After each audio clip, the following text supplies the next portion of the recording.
It's time for Oskaloosa Indians football on the No Coast Network. Brought to you by Bank Iowa, Mahaska Drug, William Penn University, Fairway, Raymond James Financial Services, Roxburgh's Decorating Center, Oskaloosa Vision Center, Swim Sports Awards and Screen Printing, Hawkeye Real Estate, Cloud Valve Company, Robert Auld Investments, Mahaska, Kinetic Edge Physical Therapy, Penn Central Mall, Kelly Style Insurance, Oskaloosa Area Chamber and Development Group, Pedrito Orthodontics, and Pella Printing.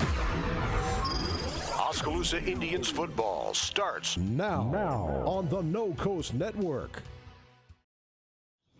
Welcome in. We are live from Mount Pleasant's football field, Evans Field. We're not at the high school. This is a little bit more centrally located in town.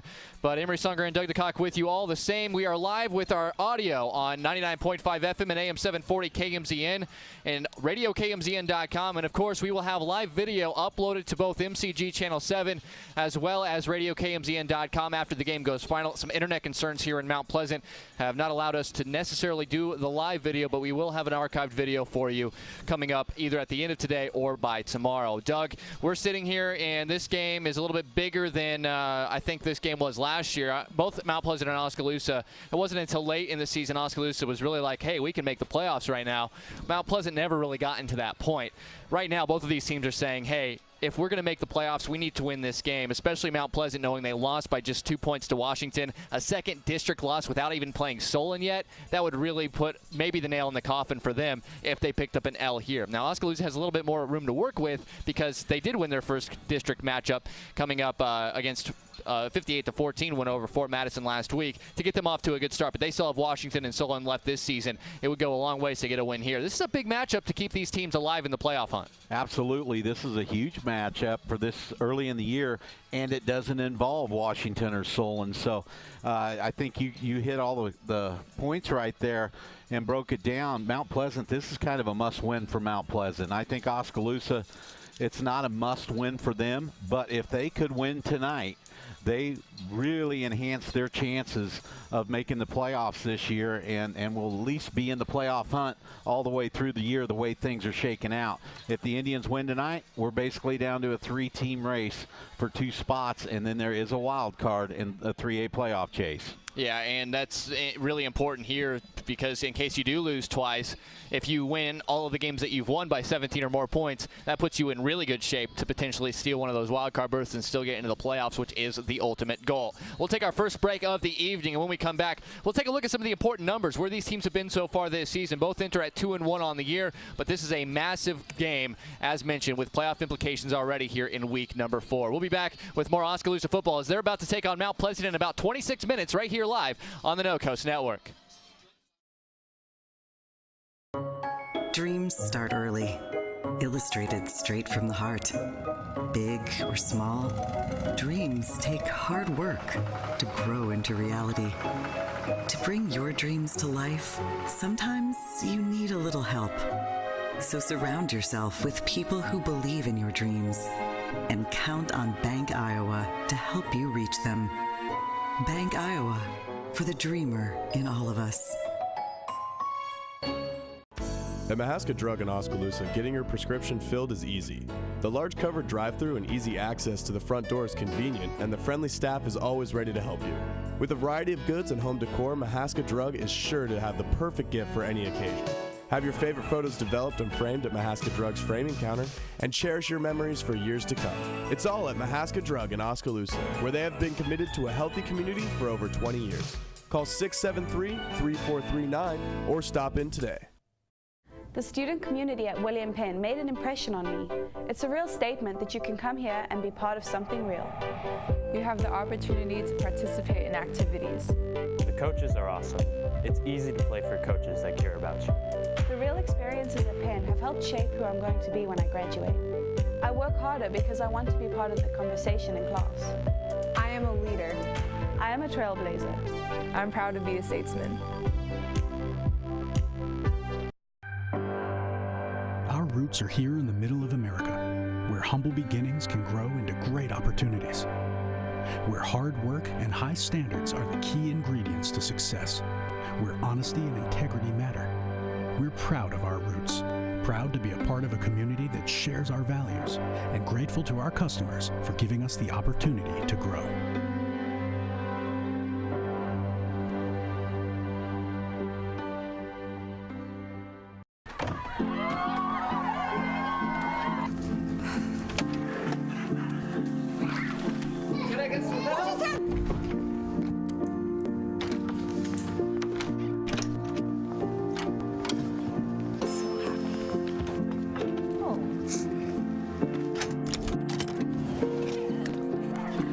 Whatever they went through together. Welcome, guys. Life well planned. See what a Raymond James financial advisor can do for you. Experience the Brooks Forts difference. We aim to provide you with the best value and better service than can be found anywhere else. After 36 years, we're still as committed to our customers and our community as the day we first opened our doors. Please stop in and give us a chance to prove how important our customers are to us.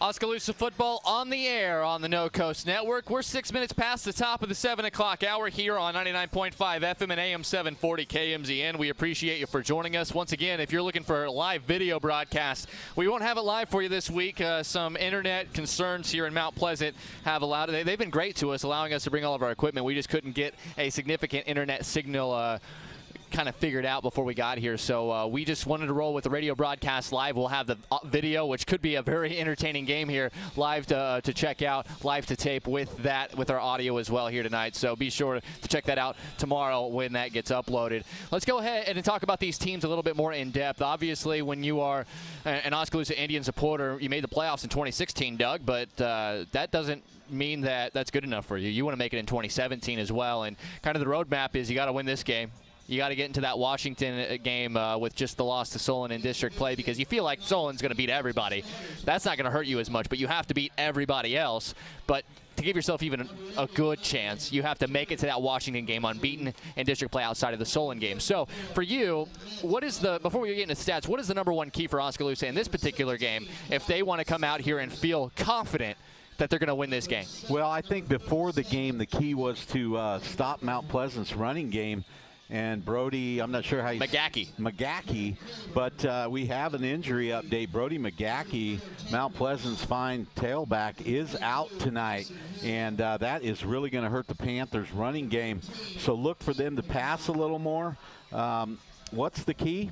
You know me. Let's improve on penalties. Let's clean things up, play our game, and I think we'll be all right. Injuries are a big part of tonight's game. Oskaloosa lost another lineman this week in Nick Coots, so he'll be replaced by Nathan Lobrecht, I think, is going to fill in for him. So, you know, we're without four starters, I think, but we do get DJ Miles back tonight.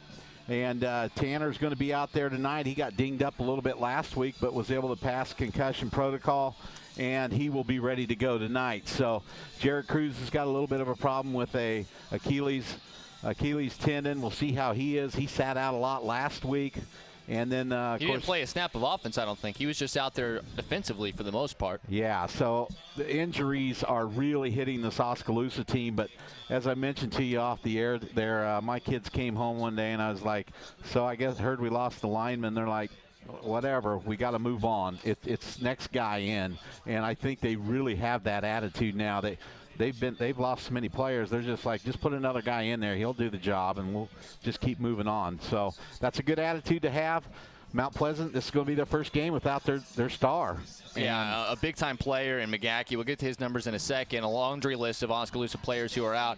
You talked about Nick Coots, Tucker Nunakoven, Vincent Ramirez, Isaac Schultz, who likely would have gotten some level of secondary time so far this season, but he's out.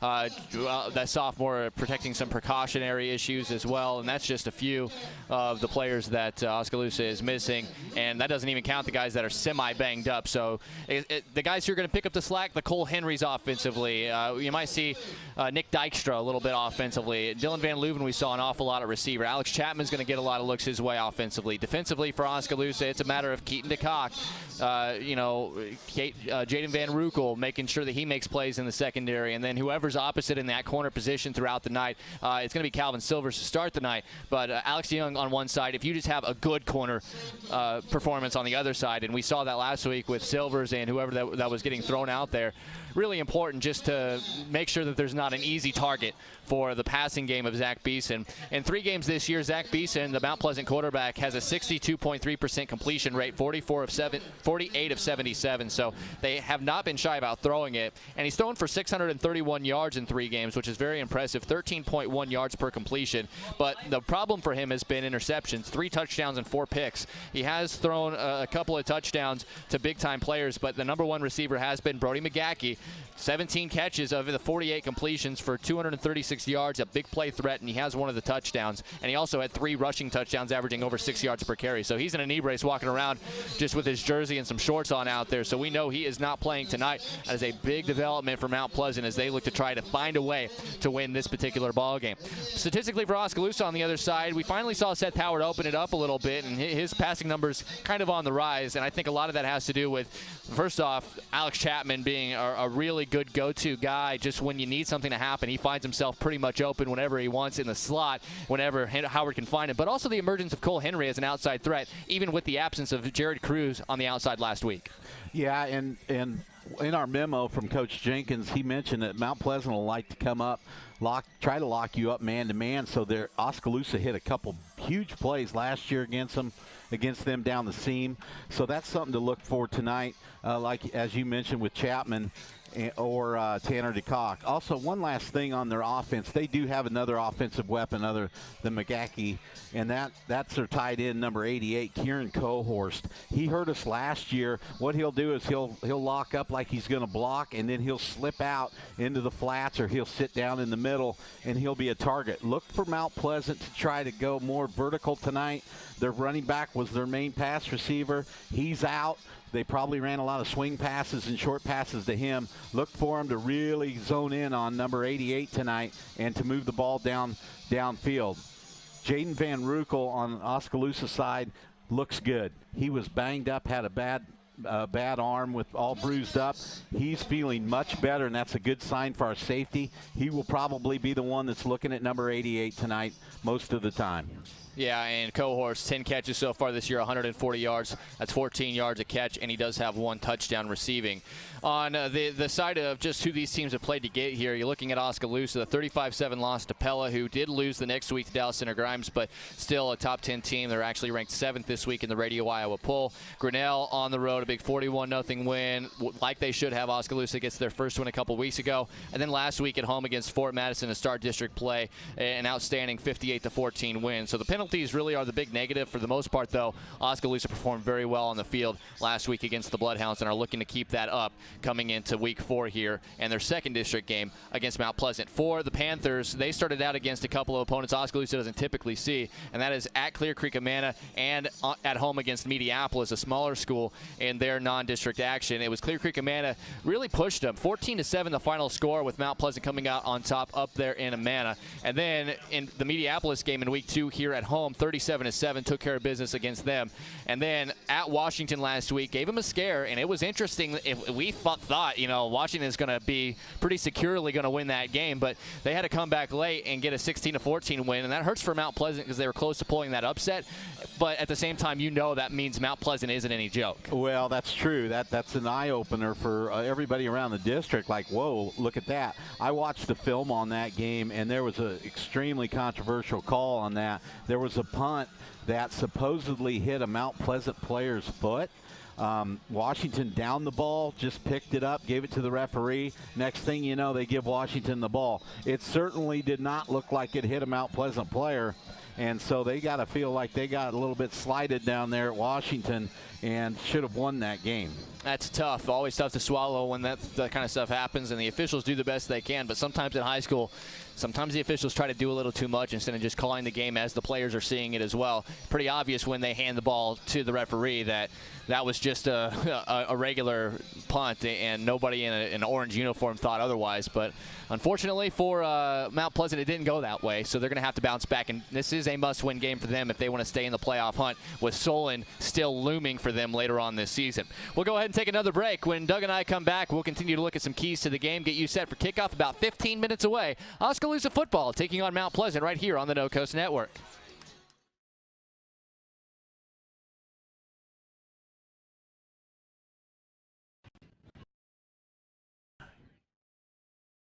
Swim Sports is once again open in Oskaloosa. This is Doug DeCock, the new owner of Swims. Along with Doug Swim, we are happy to be open again. Swims has a wide variety of trophies, plaques, and engraving available to Oskaloosa and the surrounding areas. We have an assortment of uniforms, socks, and belts, along with other sporting goods at the store. Swim Sports also provides a full screen printing facility for your screen printing needs. Come check out the new store at 118 A Avenue East in Oskaloosa. The two Dougs would love to see you at Swim Sports. Providing high-quality professional eye care with a truly caring staff is what Oskaloosa Vision Center has been doing for more than 30 years. With our state-of-the-art equipment, we can provide comprehensive eye exams, prescription glasses, and contact lenses, as well as medical care like eye infection and disease treatment, emergency eye care, and pre- and post-operative aid. Newborn to adult, we have the experience to meet all your eye care needs. Oskaloosa Vision Center. Come see us today. Hawkeye Real Estate is your one-stop source for everything real estate in Mahaska County and the surrounding area.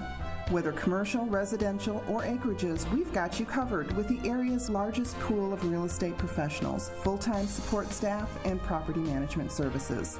With over $19 million in sales volume for 2016, Hawkeye continues to be Oskaloosa's leading real estate office.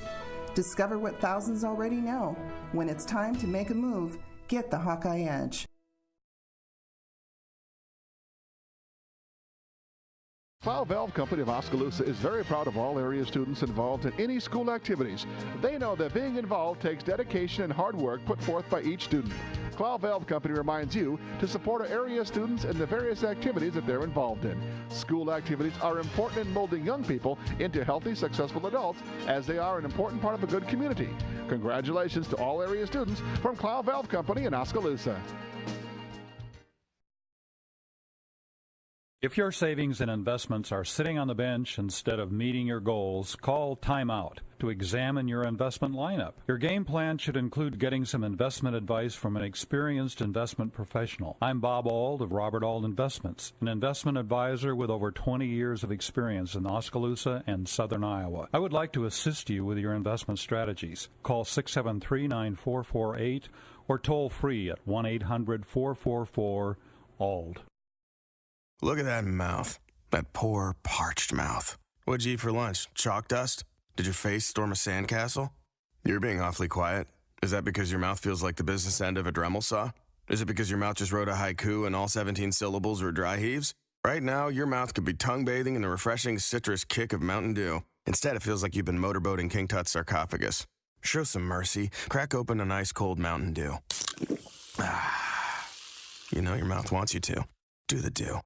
At Kinetic Edge Physical Therapy, we're proud to keep the Oskaloosa Indians and their fans safe and feeling good on and off the field. Kinetic Edge Physical Therapy is the expert in injury care, orthopedics, and sports rehab, with a new facility in Oskaloosa, complete with an open gym area in addition to several private treatment rooms. If pain is bugging you, come see the experts at Kinetic Edge for a free injury screen. Find out more, including why the Oskaloosa Indians trust Kinetic Edge, at kineticedgept.com. We're about 10 minutes away from opening kickoff. Oskaloosa and Mount Pleasant, and you can see on your screen the this is an Armed Forces night they have here, and it's really awesome. We in between at halftime of the freshman game, we saw a helicopter land on a practice field behind the press box, which was awesome. And they have a lot of soldiers here that are just kind of here to help out with the promotion, something that's really, really cool here at Mount Pleasant. And it's cool that Oskaloosa gets to be a part of it. Yeah, Emory, that was it's a need. It's Armed Force or National Guard night. Yep. Speaking of the freshmen, they lost a hard-fought 26-20 game tonight, and they picked up a win on Monday night against the Centerville JV. So congratulations to them, and it's nice to see the improvement that's being made with our freshman team and starting to get more competitive. I think on another note tonight, another thing to watch for is the weather. It is mid-80s in the middle of September, and it is hot out here. Looks like it might affect the crowd a little bit. We don't have as big a crowd as usual, but it's definitely going to affect the players. I know they were drinking a lot of water and Gatorade, making sure but you can only drink so much. So that'll be something to watch, guys, cramping up and having to go out of the game. Really important also to note that this is already week 4, and if you have injuries kind of in the second half of the season, a lot harder for teams to make adjustments than it is when you have these early injuries that Oskaloosa's dealt with and have guys plugged in. It keeps you, I think, a little bit more locked in when you have been able to make some level of adjustments with important pieces early in the year than try to do it late in the season. That's kind of what we see at all levels of football. It's just really hard to stick a guy in late in the year and expect to get the same that you would have if he would have played 3 or 4 additional weeks. So you want to stay as healthy as possible, and hydration tonight will be key for that, as Doug just mentioned. We talked about keys. Penalties has been an issue for Oskaloosa really all of the season so far, all 3 games. Grinnell wasn't as bad, but Pella and Fort Madison certainly had over 100 yards of penalty yardage, which nobody ever wants to see for their team. For Oskaloosa, other than that discipline factor in, like Coach Jenkins yesterday in our interview on the Hy-Vee Homestretch said, we're calling all the penalties now in practice to make sure that the guys are getting used to, being called out for anything that they are making a mistake for. So as it stands right now, Doug, besides that, what's the one thing that this team needs to really focus on to sharpen up as we get deeper into district play? Well, and I mentioned it last week, and I'm going to mention it again this week. Positive yardage plays. Limit the amount of plays where we get no running plays, especially where we don't get any yards or we lose yards. We want to have positive yardage on I'd say 90% of our plays, preferably in a game, would be a good target at least. So that's something to watch for tonight. Howard's been spreading the ball around to everybody. They've looked good. Cole Henry's really improving as a wide receiver. Something to watch. But Oskaloosa tonight can take a big step forward, and they need to if they're going to be a factor the rest of the year. Solon next week, part of homecoming. That's not an easy matchup. In fact, Oskaloosa likely going to be a solid underdog in that matchup against a Solon team that's ranked in the top 3 in pretty much every poll in the state of Iowa. Then they have Fairfield on the road, Keokuk at home. 2 teams that have not looked good in the early going so far. And then at Washington, which really very well could decide the second automatic berth for the playoffs. We'll kind of have to see how that turns out. And then at West Burlington Notre Dame to wrap up the season. So all of that jazz comes secondary, of course, to this ball game that we're about to see here tonight. And we'll, of course, make sure you get all of the action here live on the No Coast Network. We'll take another break. When we come back, we will have the opening kickoff and let you know who's going to be out there for both teams. Also, make sure that you are set for this district contest in Class 3A District number 5. Oskaloosa at Mount Pleasant. We'll take a break and come back with more after this right here on the No Coast Network. If you are looking for brand names close to home, then look no further than Penn Central Mall in Oskaloosa. Penn Central Mall has a wide variety of stores for people of all ages. Find the perfect pair of silver or Vigas jeans at Maurice's. Get a pair of Oakley sunglasses from the smiling staff at Eye Care Partners. Cozy up with Ashley Furniture from Gilworth Furniture. And find that dazzling diamond from Gardner Collier Jewelry. When you're done, grab a bite to eat at Mira and Cheeto or the Pizza Ranch. It's all at Penn Central Mall in Oskaloosa. Shop, walk, and enjoy Penn Central Mall. You built a castle so that the prince and princess can live happily ever after.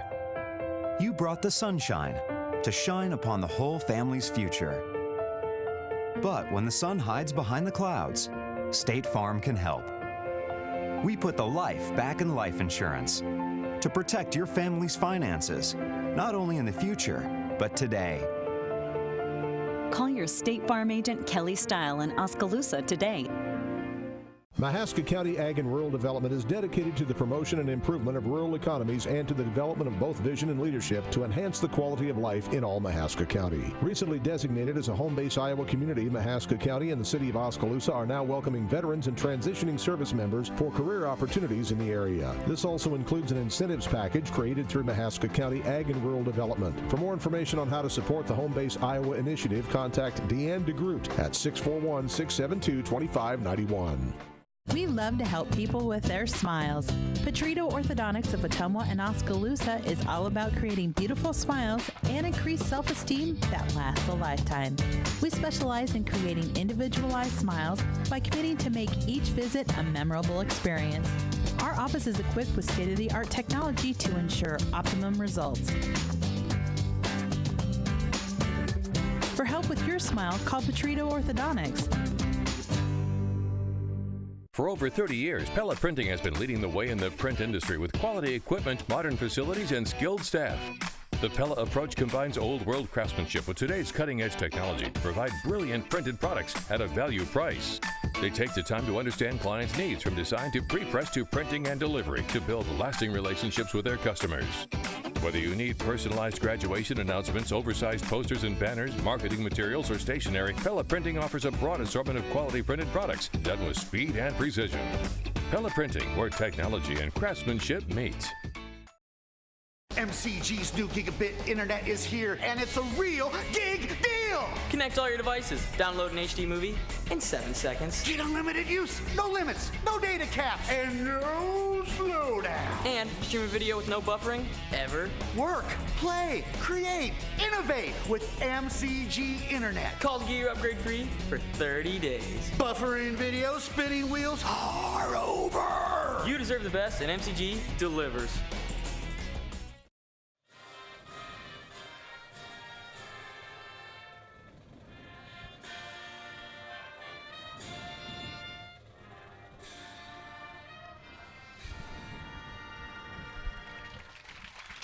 The Mount Pleasant Marching Band live here from Mount Pleasant, and we are just about a handful of minutes away from the opening kickoff. Thanks for joining us once again, live audio on 99.5 FM and AM 740 KMZN. You can also check out a video replay of this in our archives. We have video taping. We just don't have enough internet connection here in Mount Pleasant to be able to give you the live video broadcast. So all of that being said, football about to be played. This is an important game, obviously, for Oskaloosa, but even more importantly for a lot of people in Oskaloosa is the fact that this is certainly not the only thing that's going on. Next week, a very big week. We have homecoming. The homecoming court obviously been announced. A few football players in the mix on that. A lot of interesting names. I think Nick Ryder, Calvin Silvers, Jared Cruz, Alex DeYoung, Van Ruckel, and Jaden Van Ruckel all were the 5 guys who are in the mix to be the homecoming king. And on the Queens side, Anna Jones, Josie Bennell, Jory Vandenberg, Maggie Fitzpatrick. Yeah, Bailey Crawford. And I can't remember the last one, but somebody. Yep. It's somebody. Sorry. Well, that's right. It is homecoming week. I got a rooting interest in the Powder Puff game. I was going to say, how's that going to work? Actually, I don't have any interest. I got a kid on both sides coaching. That's what I thought. So it was interesting when they came home from practice the other night, the difference. I warned them that, sometimes gals don't know a lot about football. You got to kind of simplify it. I was a Powder Puff coach my senior year, and let's just say everything that we had practiced went out the window after the first snap. It didn't last long. But, hey, you know what? Fun time. That's Monday night. It's always a good time. Yeah. As here come the Panthers of Mount Pleasant wearing the burgundy tops and bottoms trimmed in gold without Brody McGackey, one of their best players tonight. Oskaloosa looking to try to make sure that they, of course, take advantage of that, but got to go out here and perform. That is the first thing that you want to be able to do. And that's what we're going to be looking at here. But other than that, on Tuesday night is Powder Puff Volleyball following the Oskaloosa Volleyball game at home against Newton. Wednesday, nothing, of course, a church night. And then on Thursday, the homecoming parade, which a lot of people enjoy going to and seeing all the cool things that are happening around Oskaloosa, William Penn University, as we have everything lined up for that on Thursday. No Hy-Vee home stretch this Thursday due to the homecoming parade. And then the big homecoming game against Solon, a tough matchup coming up next Friday night. So that's the next 7 days if you're an Oskaloosa fan, and that doesn't even count the William Penn home football game tomorrow. That kind of helps kickstart everything in Oskaloosa city limits. And they do have the Queen coronation after the parade at the Old Community Stadium downtown Oskaloosa. Yeah, you're not going to want to miss that if you are interested in community events. Everybody who is someone in Oskaloosa goes to those kind of things. So with that being said, Jory Vandenberg also on that. Yeah, I knew that. I knew her. Okay. She's a volleyball player. Okay. So I'm familiar with that. I hate to miss somebody. We apologize. We apologize. You know, we are just some dumb dudes up here that like to call sports. Other than that, though, we really like our town, Oskaloosa, of course. Doug's pretty firmly entrenched. I've heard some good old stories from Doug about his youth. Well, one of them comes from this place right here. Our run to the state championship game in our undefeated season. The playoffs were here at Mount Pleasant, this very field, and it was cold and rainy. And we had one of the best mudders in the state in Brent Blanchard, and we were able to come in here and knock off the Panthers, and that sent us on our way to the state championship game against one of the most powerful teams ever in high school history, the Harlan Cyclones, the 1983 Cyclones.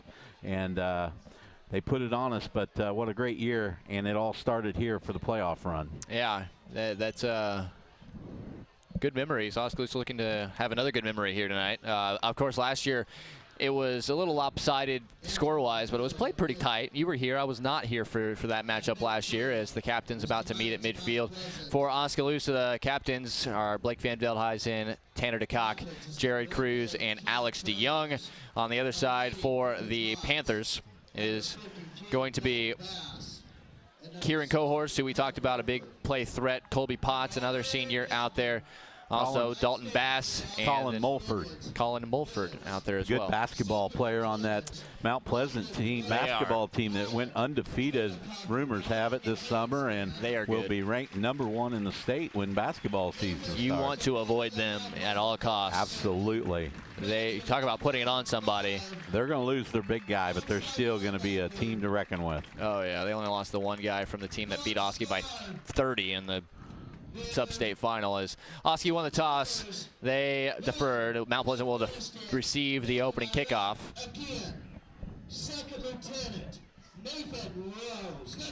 So Second Lieutenant Nathan Rose out there. I believe he was the guy who flew in on the helicopter, but he's out there as an honorary captain with this team and got a great round of applause. So good to see. This is National Guard night. They have all sorts of stuff going on here, and it's just awesome to see.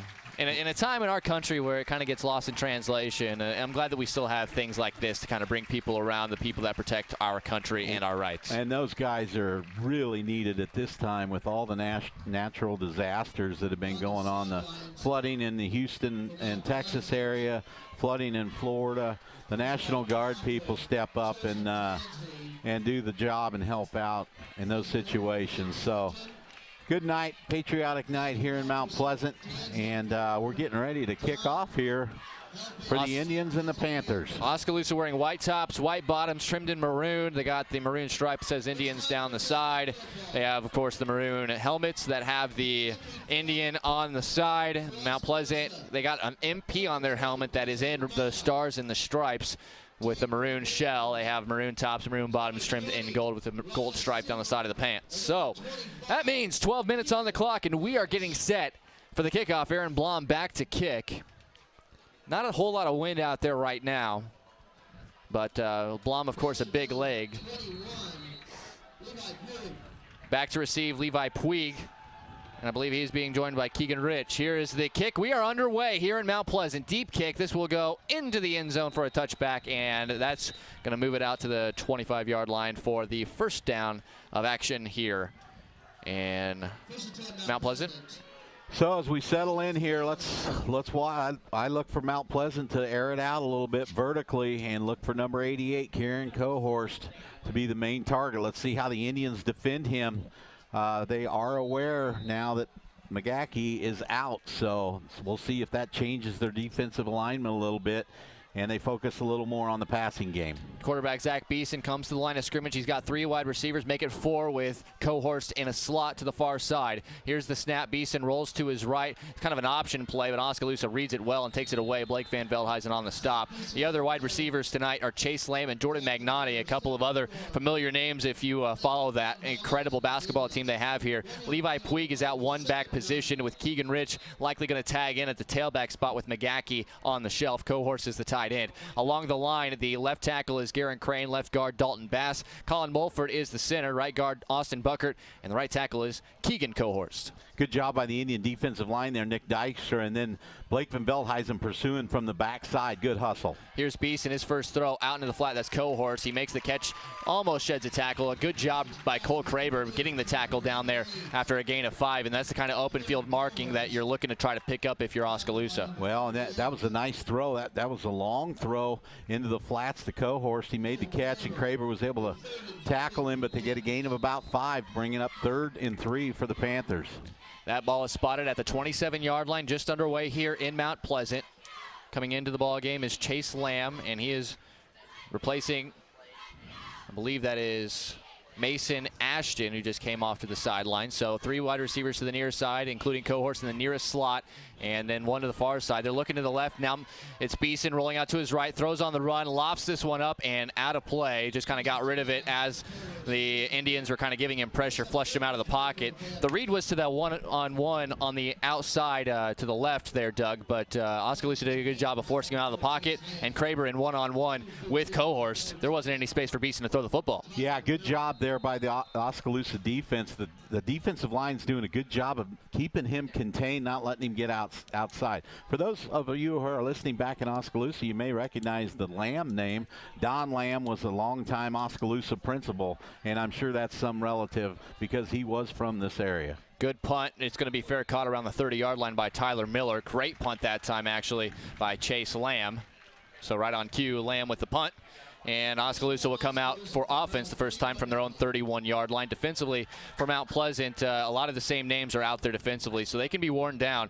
It is going to be Kieran Cohorst, Austin Buckert, Dalton Bass, and then Luke Van Nijhuis, who is going to be out in the defensive line with Levi Puig, Colby Potts, and James DeMeyer. So all but 2 guys on the front 7 are going both ways tonight. And then with McGackie out at the safety spot, we're going to be seeing Keegan Rich also tag in at a safety position. Oskaloosa comes out with 4 wide, 2 by 2. Ball on the far side hash going from right to left with Howard in the shotgun to start things off for the Indians. He takes the snap. He's going to look into the flat. It's caught by Tanner DeCock. Tries to make a man miss, and he does. Gain of about 6. And it'll give Oskaloosa 2nd and 4. And let's see if we see some tempo here early. Yeah, it looks like Oskaloosa might do that. Mount Pleasant likes to play soft with their defenders some. Then they'll jump up and play hard. I want to go back to the punt, and a good job by Tyler Miller, fair catching that ball and not letting it hit the ground. Yeah, avoids any big hops. 2 by 2 again for Oskaloosa. 2nd, we'll call it 5. Howard drops back. He's looking deep to throw. Nowhere to go with it. Now he's trying to escape the pocket. Now he's running around in a circle looking like Fran Tarkenton out there. Makes another man miss. A flag comes down. He's going to escape the pocket, get back close to the line of scrimmage before being brought down. But that's likely going to be a hold while Howard was running around. You almost want to just see him get rid of the football instead of dancing around back there because his linemen are trying to keep him upright. And although Fran Tarkenton made it look cool, sometimes it's not the best thing, and I think it's going to cost the Indians 10. And it's going to be from the spot, and Tyler Miller was wide open on a bubble to the right. He was just standing there waiting for the ball, and Howard just didn't look that way because he could have just popped the ball to Miller just like the last play on the other side, and we got 5-10 yards. We've got to be disciplined and take what they give us. If they're going to give us those little pop passes, we got to take them. Well, that's rough. You're right, Doug. That is from the spot, and it was already about 7 yards behind the line of scrimmage. So we'll replay 2nd down, but after the 10-yard penalty from the spot of the hold, which is about 7 or 8 yards into the backfield, we're now sitting at 2nd, and it looks like about 24. So penalties immediately creating an issue. And you can see now they're really playing soft. They're 10 yards off of Miller. He's going to come in motion into the backfield. Here is the snap, and Howard dropped it, and he just kind of throws it into the air, and it's intercepted by Cohorst, and he'll run it in for a touchdown. I'm not sure what to call that. You just can't do that. Throw the ball up like that. I'm not sure. Unbelievable. I think that was going to be like a speed option to the near side with Miller, but Seth Howard just cannot panic. He dropped the snap. I mean, Noah Van Veldhuizen, the snapper, there has been a couple of disconnects there between Van Veldhuizen and Howard this season, but you just kind of would rather just see him flop on the ball than try to do anything with that play. That's just disastrous. So an interception return for a touchdown. It'll go in the book after just kind of an unwise underhanded flip. Lamb on the hold. The extra point is on the way and through the uprights by David Blancas. And the first 7 points on the board go to the Panthers. They lead at 7-0, 10-17 to go first quarter. Osky will receive the kickoff after this quick break right here on the No Coast Network. Dreams start early. Illustrated straight from the heart. Big or small, dreams take hard work to grow into reality. To bring your dreams to life, sometimes you need a little help. So surround yourself with people who believe in your dreams and count on Bank Iowa to help you reach them.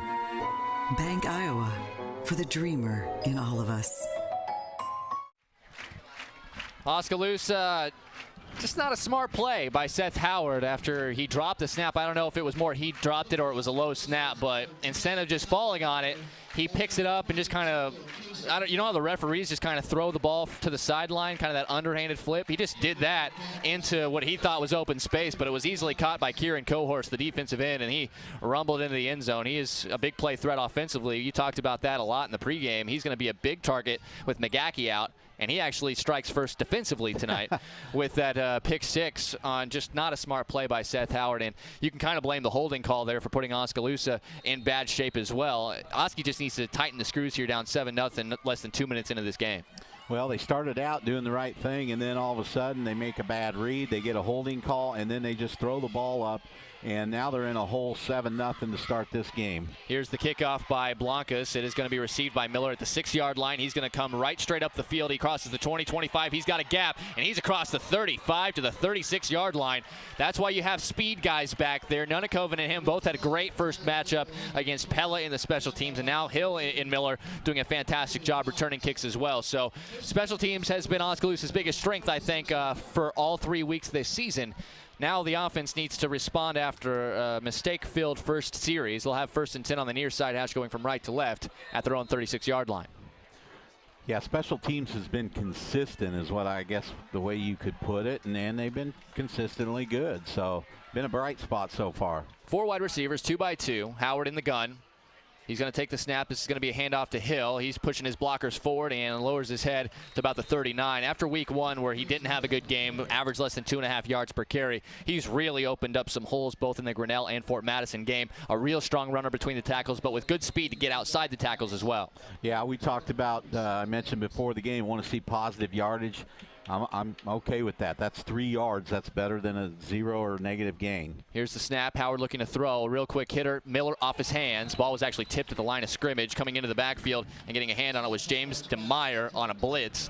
And that'll bring up 3rd and 7 from the 39-yard line. So if you're Oskaloosa now, it was much, just like you were saying, taking advantage of what was a really soft coverage in that slot position, but a little tip at the line of scrimmage, and Miller couldn't reel it in. Well, I think they should just snap it and throw it right to him instead of even having him run downfield at all. Here's the snap. Howard drops back. Still 4 wide receivers in a route. He's got time over the middle. Caught by Tanner DeCock across midfield to about the 45-yard line. That was just a down and in, and that is going to give Oskaloosa a 1st down on a nice pickup of about 15 yards. And with 9:35 to go first quarter, Oski down 7-0. They're into Panther territory, and once again, right back to the line of scrimmage with 4 wide receivers is Seth Howard at the Panther 46. And he'll take a quick snap, and he's looking to run right up the gut, and is going to be wrangled after a short pickup. It was Dalton Bass, the first man to get a hit, but sometimes we see Oskaloosa get to the line quickly and then look back to the sideline for a play. That time, Oskaloosa immediately took the snap. Yeah, and a lot of times the first few possessions, they will stand up and look over the sideline. But tonight they're going right at it, which I like. They know what Mount Pleasant's going to do. Second and about 10. Here's the snap. Howard just a straight drop, and he's going to throw it to DeCock again, and he breaks a tackle to the outside, inside the 35 to about the 33-yard line, and that's going to be more first down yardage on a pickup of about 13. Move the chains, and Tanner DeCock doing his work. That is his third catch of the game so far, and another first down for the Indians. Well, nice throw by Howard. Just like we mentioned, that short stuff's open. Now, Mount Pleasant's eventually, I would think, going to have to tighten up. You go to Miller on the other side. 4 wide receivers again. Here's the snap. It is a bubble screen right to Miller. Miller gets a block, turns it upfield, and is going to be brought down. A nice tackle made that time on the far side by, of course, a player not on the roster that I have. Well, that was where the read took him. Miller's got to take it up. He kind of missed the block there and might have been able to get a few more yards. Tucker Johnson was the man on the tackle.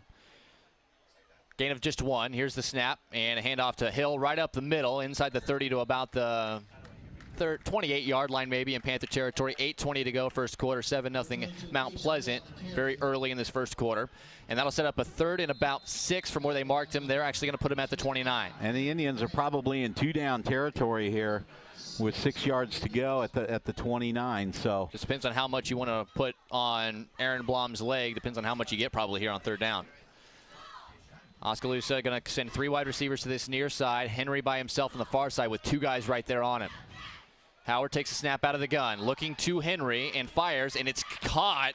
Henry breaks a tackle, and he's inside the 20. And, I mean, Johnson was right there and just did not locate the football. Otherwise, that could have been an interception as well. But Tucker Johnson literally was just watching Henry, and the ball whizzed right past his head, and Henry brought it in for a first down. Absolutely. That could have been a pick 6 the other way. But Henry, what a great job of focusing on the ball and watching it all the way in. That was not an easy catch with a guy right in front of him. First down for Oskaloosa here. 3 wide receivers to the near side, ball on the far side. Henry up at the top.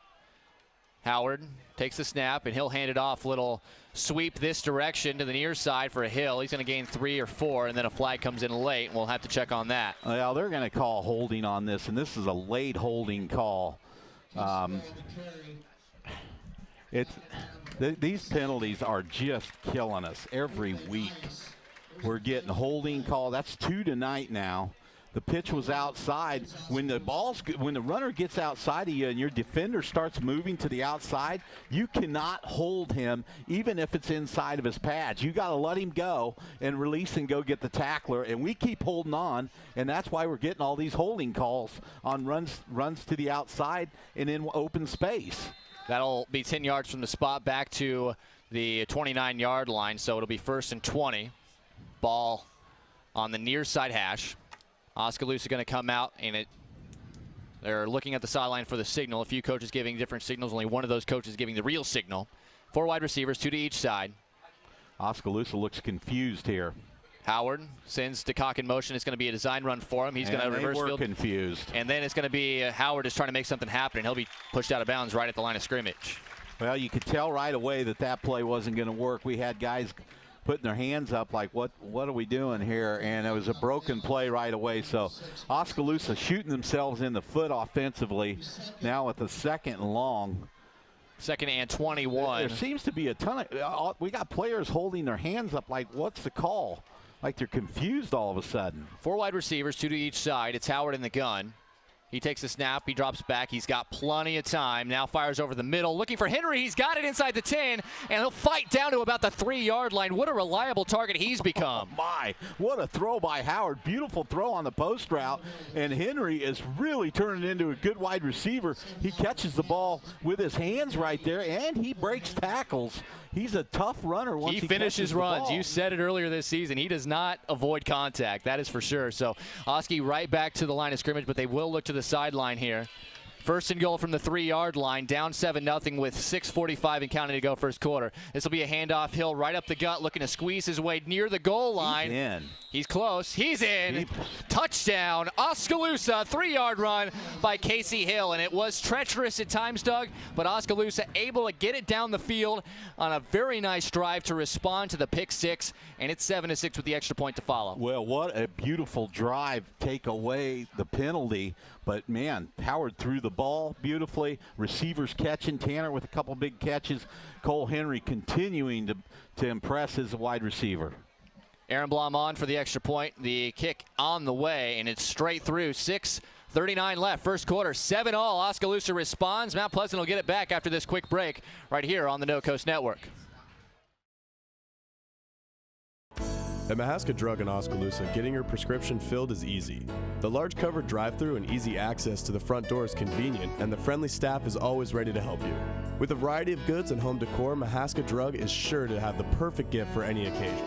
Have your favorite photos developed and framed at Mahaska Drug's framing counter, and cherish your memories for years to come. It's all at Mahaska Drug in Oskaloosa, where they have been committed to a healthy community for over 20 years. Call 673-3439 or stop in.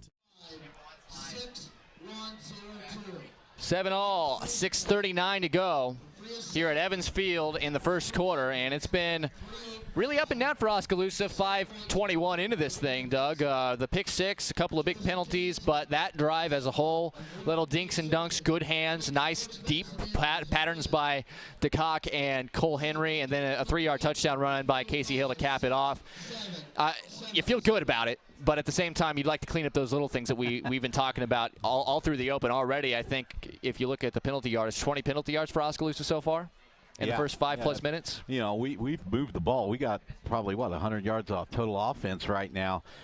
Do away with the penalty and the pick six. This is a 7-0 game, and Oskaloosa looks like they could be dominating tonight, but instead we got a tie ball game. So, yeah, if you're an Indian fan, you're happy about that. The offense dinked and dunked her right down the field, so good drive. Blom to tee it up. Blom approaches the football and kicks it away. This is going to go right straight down the pipe into the end zone for another touchback. I'm telling you, this guy is going to give it a run for the state touchback lead. And I love that, too, because you don't even have to worry about anybody breaking tackles or anything. He's got 20 kickoffs this year. 11 of them are touchbacks, So let's see if the Indian defense can continue. I think the first time Mount Pleasant was 3 and out. Yep, so. the score came on a pick six. So the Mount Pleasant offense really yet to be seen for the most part. And after the 3 and out, they'll have it 1st and 10 from their own 20-yard line here in high school ball. That's where we start on the touchback. We're going to come out of the huddle. Late addition into the game is Mount Mason Pleasant Ashton. now looks confused.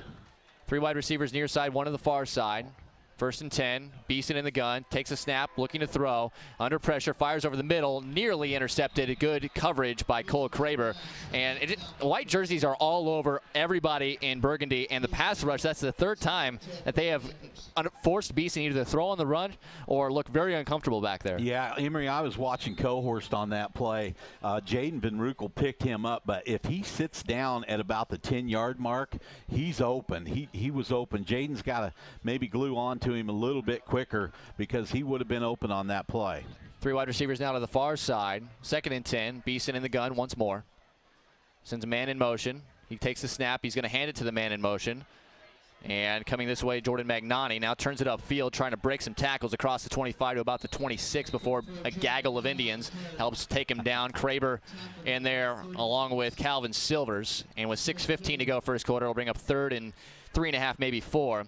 And Oskaloosa, another opportunity here to get off the field. Well, Tanner read that. Tanner DeCock read that from his middle linebacker spot. Came out at a good angle, almost made the tackle, forced the runner back inside to get some help. And he did a good job there. He didn't get the tackle, but he read the play. 7-all, Oskaloosa and Mount Pleasant tied, 2-2, 4 wide receivers in the game. Beeson takes a snap, looking for a short pass, looking for Magnani, and it's just out of his reach. Good defense. DeYoung had switched over to this side of the field and was able to help break up the pass. And once again, 3 and out, and that'll bring in Lamb to kick it away. And Oskaloosa's defense is very complicated. Coach Jenkins believes in if the guys are smart enough to do some things, he makes it look like man coverage, and then they shift off and they drop into a zone, and that's exactly what they did, and DeYoung was right there. Chase Lamb back to punt it away, standing at his own 15-yard line. Back to receive, standing at his own 36 is Tyler Miller. Here is the punt. Another good one from Lamb. Miller will catch this with no fair catch across the 40. He breaks another tackle, but a flag down, another flag down. That was probably the same foul. It was a gain of about 9 on the return, but we'll check on the penalty as DeYoung and Keaton DeCock were out trying to block as gunners, and I think they're going to get DeYoung here on the return. We're going to have 30 yards already in the barely over halfway through the first period. This is I don't know what to say about it. I think therapy. Oh my gosh. They're going to say block in the back, and it's going to be a spot foul from where DeYoung made the contact. So that is going to be where the foul will be. We've got to be smarter than that. I mean, when you're in the wide open field like that, you can't do that. It'll spot it 15 yards away from where it would have been, 10 yards from the spot, which was marked at the 40. Oskaloosa's offense will have 70 yards to work with. 5:39 remaining here in this first quarter at Evans Field in Mount Pleasant. Osky and Mount Pleasant tied at 7. We thank you for joining us here as we near the top of the 8 o'clock hour. 4 wide receivers for Oskaloosa from their own 30, ball right in the middle of the field. Here's the snap. The handoff to Casey Hill breaks the first tackle. Still fighting for yardage, and the ball maybe scored it out here. It did. Mount Pleasant saying they have it, but do they? They do. Oh, boy. So Hill loses it somewhere in that pile. Mount Pleasant comes out with it. Oskaloosa just killing themselves. Keegan Cohorse, the younger of the two Cohorse, came out of there with the football, and it's going to be Mount Pleasant ball at the Oskaloosa 33. So, Doug, you talk about penalties. Turnovers haven't been that big of an issue for Oskaloosa this year, but right here, they're killing them. Well, we're going for the full Monty tonight. We're going for penalties and turnovers, and, man, our defense has got to keep playing good here. 4 wide receivers for Beeson. He takes the snap, a low snap. He's looking to throw. He's got more time than he's had all night. Fires it deep, but just not on the same timing with his receiver out there, Mason Ashton, who was kind of doing an in and then out and up, trying to get loose out there against DeCock, and the timing just wasn't there, although that was the first time Beeson's had any time to throw. Yeah, Oskaloosa came on a blitz with Tanner DeCock up the middle, and he wasn't able to get home. Beeson had a lot of time to throw, just overthrew his man. Keaton had pretty decent coverage on him out there on the right side. 2nd and 10. Ball spotted at the far side hash, going from left to right are the Panthers now at the Oskaloosa 33 after the fumble recovery. They have an H-back, a single back, 3 wide receivers. The snap, it will be a fake handoff, and Beeson will keep it. Makes the first couple of guys miss. He's got a first down. Breaks another tackle inside the 20, and he's going to be down to about the 16-yard line before Van Ruckel puts him on the ground. And that'll be the first down offensively for Mount Pleasant in this game. Missed tackles. We got to make tackles there. We just stopped them for about a 2-yard gain. So really the first good offensive play that Mount Pleasant's had in the first quarter, and they're looking to take the lead here. Little misdirection that time. They hadn't really shown that at all. Of course, the back, Levi Puig, not who we usually see back there. So with McGackie on the shelf, that's who they're going to be faking it to in those kind of situations. 3 wide receivers and an H-back again. Here's the snap. This will be a handoff to Puig. Puig trying to get to the outside, turns it upfield inside the 10, and will be brought down from there about a yard shy of the first down. A little bit of shiftiness there, and Mount Pleasant looking to try to punch this thing in there. It'll be 2nd, maybe 2. Ball spotted inside the 10 to about the 8-yard line. Well, they brought Tanner DeCock on a blitz again on the right side, and he wasn't able to get through there, and they was able to bow it out in between just to his right and gain good yards, 8 yards on first down. So Mount Pleasant having some success running the ball right now. They're going to go 2nd and 2, spread it out with 2 backs and 3 wide receivers, 2 to the near side. That's the long side of the field. Ball on the far side hash. This will be Puig right up the middle. Nothing there this time. Dykstra in on the stop, along with Big Biscuits, Blake Van Veldhuizen, and they'll actually lose a yard, and it'll be 3rd and 3.5 maybe from the 9-yard line. And once again, this defense trying to stand tall here, this time in the red zone with 4:10 to go, first quarter tied at 7. Well, big play by Big Biscuit there to drop him for a 1.5 yard loss. Brings up a 3rd and a long 3. I look for Mount Pleasant to go back to Beeson running that play off the right side that they gained a bunch of yards on a little bit ago. Yeah, and that's the long side of the field, and the ball on the far side hash. And he's got 1 back with him and 4 wide receivers. 2 to each side, 3rd and 3. Beeson takes a snap, looking to throw under pressure, fires it toward the end zone, knocked down. Excellent coverage by who else? Sparky. Alex DeYoung breaking up what could have been a touchdown to Chase Lamb. And that brings up 4th and about 3. And it looks like they're going to send David Blancas out to attempt what would be, roughly, we'll see where they mark the holder here. 30-yarder. Actually, it's going to be closer to about 26 yards. 26. Ball going on the left hash here for Blancas, and this can kind of be a rough spot for a lot of teams in their kicking game. We'll see what happens here. Well, good job by the defense, especially Sparky on that dive, knocking the ball down. That is Alex DeYoung, for those of you who don't know that. Lamb on the hold. The kick from Blancas is up. No good. And he missed it to the left. So Oskaloosa's defense does come through and get themselves off the field with nothing across. It's 7-all with 3:41 to go, and the Indian offense gets another crack at it. And here's the interesting thing, Doug. They actually gain field position because the ball comes out to the 20. Yeah, that usually works in our favor going the other way, but a good point. So what a terrible rule. Like, that has got to be the worst rule in high school football. But if you're Oskaloosa, you got to take a deep breath here and go, wow, did we dodge a bullet? I mean, you could be down 14-7 to a team that's really showed nothing on offense. So just 1 first down and 3 possessions. Yeah. 3:41 to go first quarter, tied at 7. Osky's offense out there starting from their own 20. 4 wide receivers, 2 to each side, going from right to left. Howard, and there's going to be a little bit of a delay on the snap, and that's going to result in a false start, I believe. Yeah, our left guard was leaning back on that play. It was going to be a pass play. You know, sometimes there's no count. I don't know how you can be moving. It's a silent count. So you move when the defense moves, basically. 4 wide receivers, once again, same formation, 1st and 15 from their own 15-yard line. In the gun, here's the snap to Howard. Howard looking to throw, dumps it to DeCock, who makes the catch at about the 19. That'll be a gain of about 4. And that short stuff is going to be there. It's just a matter of trying to hit it and then maybe taking a shot when they start to make an adjustment. Well, and that was a nice snap by Noah. You know, we talked about sometimes, but that snap was beautiful. It was about letter high. It was firm, got to the quarterback, and that's important tonight, that we get good snaps. 2nd and 11. Howard fakes the quick throw. Now goes down the field and just out of the reach. There was good coverage on that far side. He was looking for Chapman and trying to see who that was in coverage out there, but that was excellent coverage by Mount Pleasant. Howard, that was exactly what we were looking for, the fake to the shorty and see if the man came wide open down the field. I think that was a great throw, making sure that it was going to be Chapman or nobody who makes the catch. Yeah, it was. You just got to put a little bit of air under it. Seth looked like he threw more of a line drive there. He's got to put some air under it, give his guy a chance to run under it and make a play there. I believe that was Jake Lowe out there in coverage. So 4 wide receivers on 3rd and 11 from their own 19. Howard takes the snap. He's looking to throw again. He's got time over the middle through the hands on a high throw on a well-covered Tyler Miller. On the coverage that time was Colby Potts, and this is going to be a 4th down for Oskaloosa, and Mount Pleasant's defense showing off their coverage ability on throws even across the middle. Well, I'm not sure why Seth is looking to throw a 3-yard out on 4th and 12. 3rd and 12. Or 3rd and 12. That's a time you want to take a shot down the field. That's just not very smart right there, trying to throw that ball on that short route. Unless he's wide open, then a guy like that could get loose, but he was not. It was great coverage by Potts, shadowing him, and now 2 men are back deep to receive. It is Puig and Keegan Rich, and it looks as though Osky's going to burn a timeout. I don't know if the personnel just got mixed up, whatever it was. It's the first of 3 timeouts Oskaloosa's used. 3:04 to go first quarter. 7-7. Matt Pleasant about to receive an Osky punt after this quick break right here on the No Coast Network.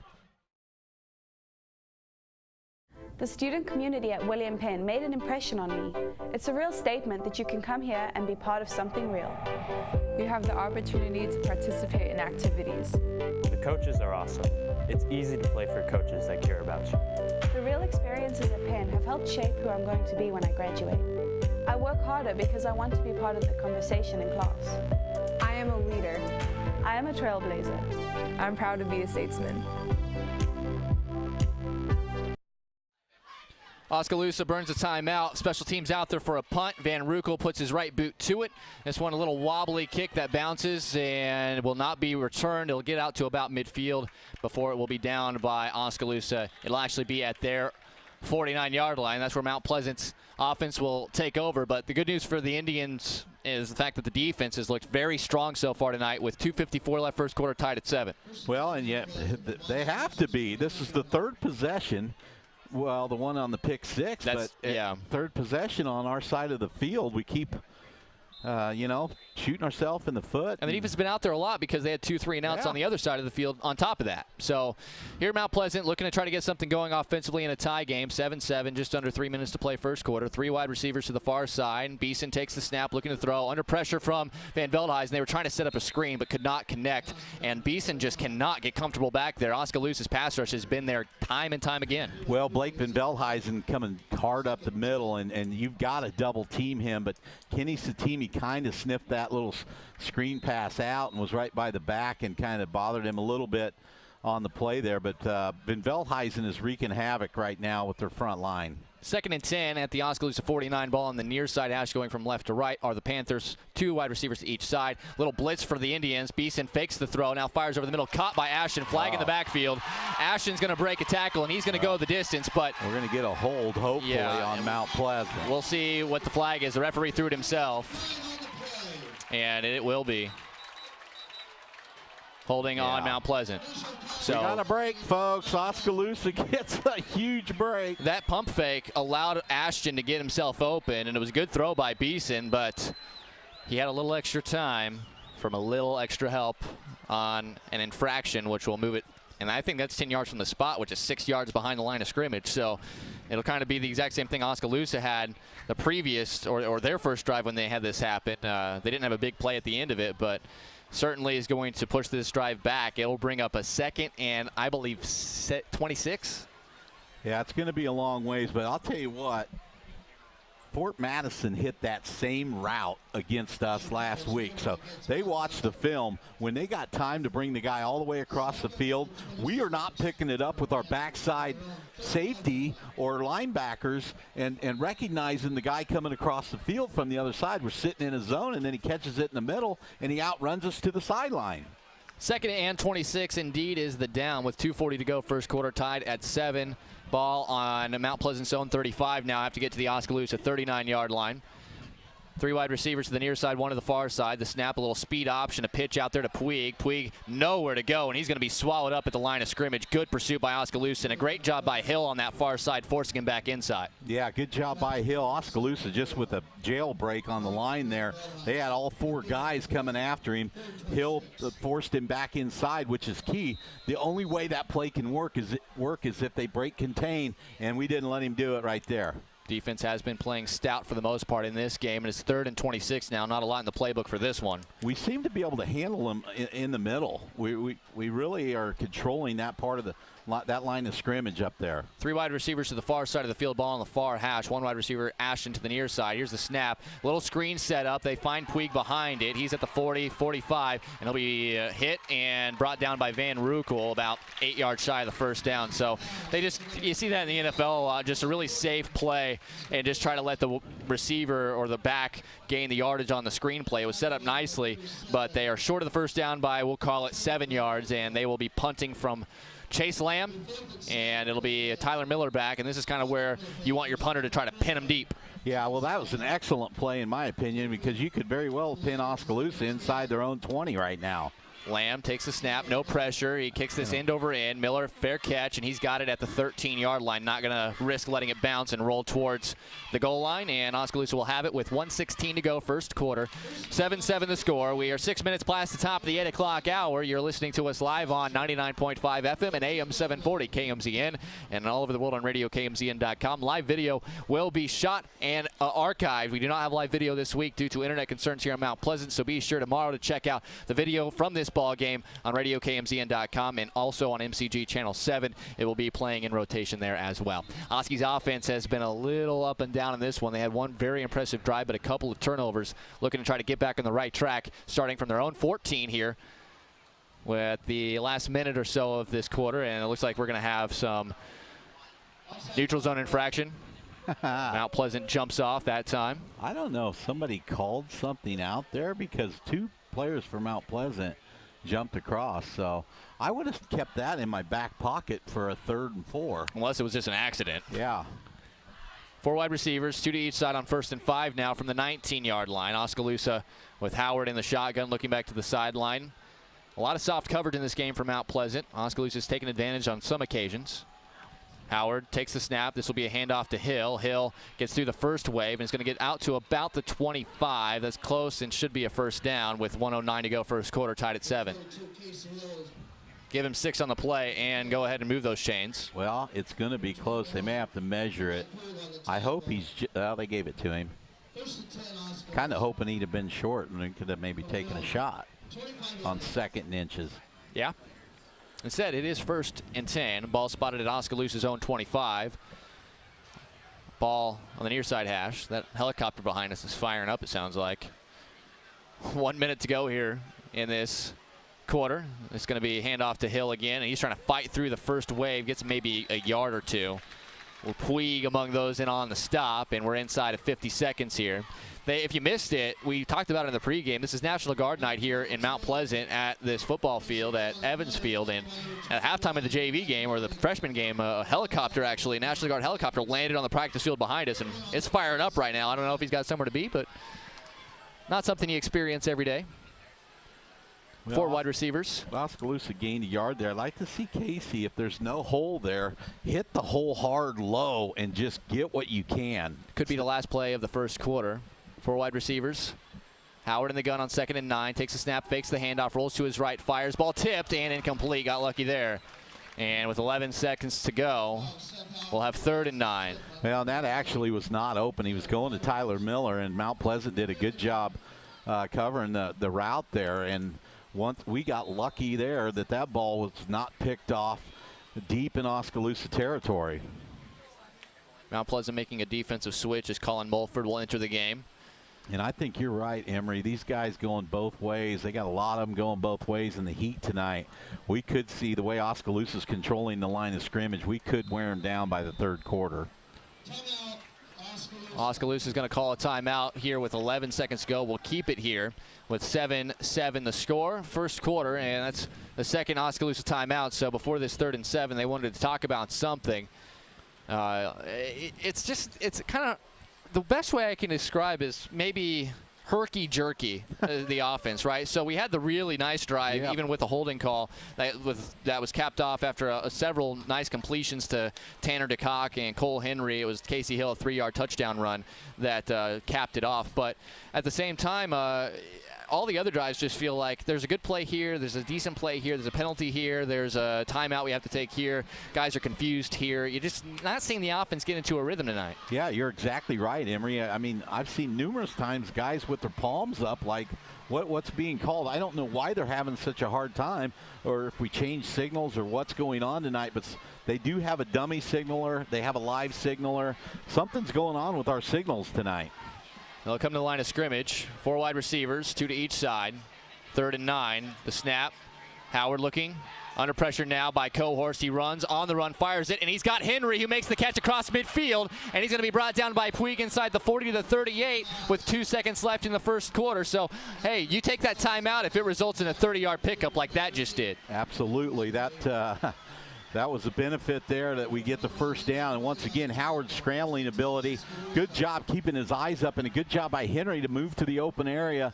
He gets open about 15, 20 yards down the field and then runs it for another, what was that again, 35-yarder? Yeah, close to 35. It's going to be at the 38 in Mount Pleasant territory, and we will take a break as we head into the second quarter. After 1 quarter of play, Oskaloosa hasn't played well, but they find themselves tied at 7 with Mount Pleasant. We'll have the second quarter after this short break right here on the No Coast Network.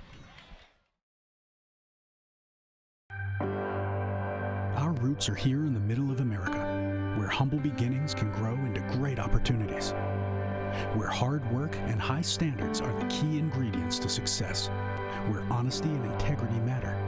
We're proud of our roots, proud to be a part of a community that shares our values, and grateful to our customers for giving us the opportunity to grow.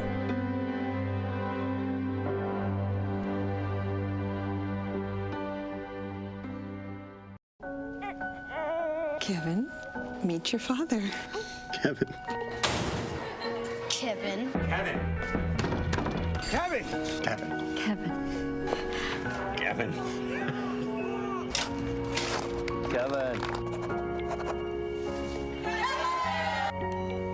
Kevin. Trusted advice for life. Kevin, how's your mom? Thank you. Life well planned.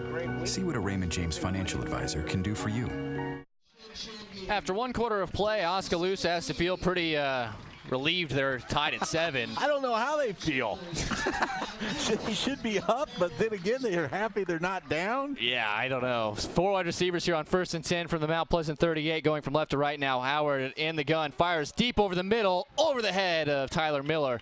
Miller being targeted an awful lot here, but he has been draped in coverage for the most part all night long. Howard putting a lot of trust in what was a running back coming in this season. If it weren't for the injury to Tucker Nunnikov, and he very well may still be in the rotation at running back, but either way, it's 2nd and 10, and Howard really being liberal in how he's throwing the football. Yeah, just missed Miller over the middle there. Good job by our offensive line once again. Pretty good protection on that pass play. So we are winning the battle at the line of scrimmage. We just got to execute a little bit better here. Beginning of the second quarter here, Osky has the ball on the near hash going left to right. It'll be 4 wide receivers, 2 to each side, and Hill the back. Howard in the gun, takes the snap, looking to throw. Finds DeCock again about 5 yards downfield to make the catch, and is immediately tackled that time by Mason Ashton. Another one of these guys going both ways, and it'll be 3rd and medium here, 3rd and about 6. Well, that's a 4 or 5 yard gain. If you do that on first down, you do it on second down, you're in 3rd and short. I mean, we just got to take what they're giving us and make the right reads until they close up and stop those plays. Like right now, you can throw it to Tyler Miller right from the snap, and he's going to get 4 yards.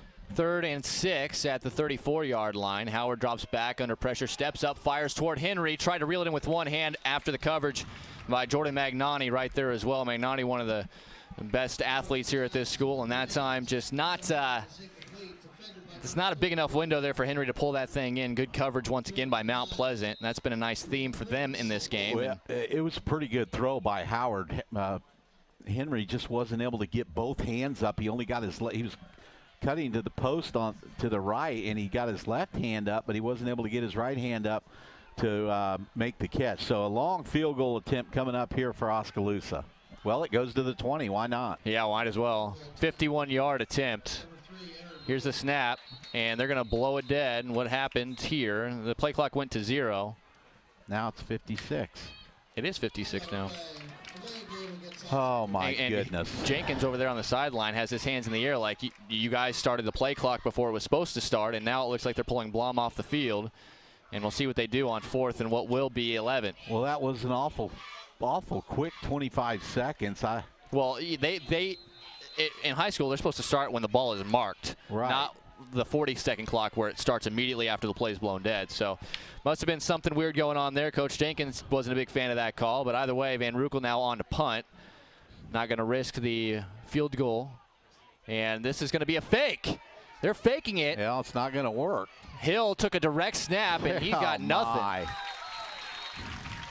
Not even close. Mount Pleasant just playing base right there. Oskaloosa once again going to give up field goal position. Position. What was interesting there is I should have mentioned they didn't have anybody back to return. It's almost like they were expecting something screwy to happen. And we went ahead and did it. That should be a read play. Oskaloosa once again, nobody back. If you just kick the ball, they got to go 80, 90 yards at least.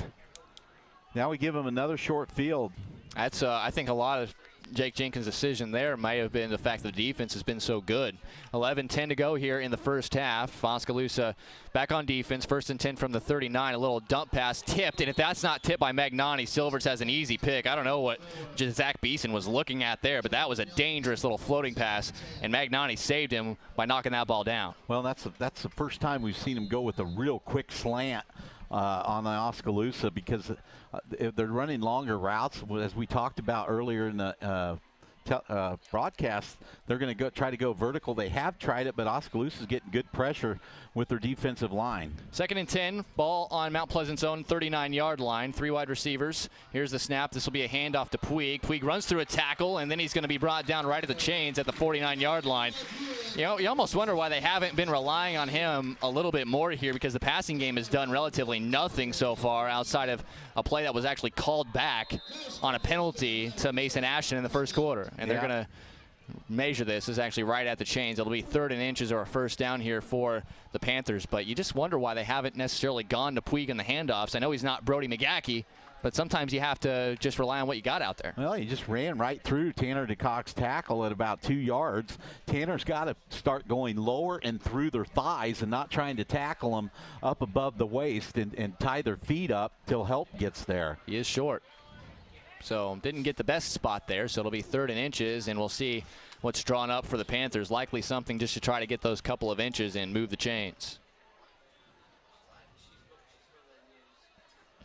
Short for the Panthers. So they'll get to the line of scrimmage, will the Panthers. They'll come out with 3 wide receivers, 2 to the far side, 1 to the near side, and 2 backs. One of them is Cohorst. Kind of going to be a fullback at the very least.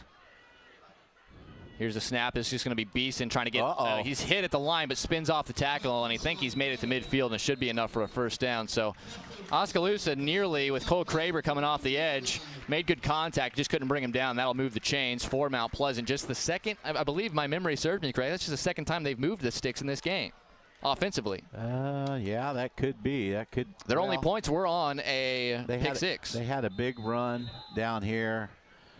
That might be maybe one more time, but they haven't moved it very much. So now they're at midfield, and you look back and you're like, you know, we just gave them the ball at the 40.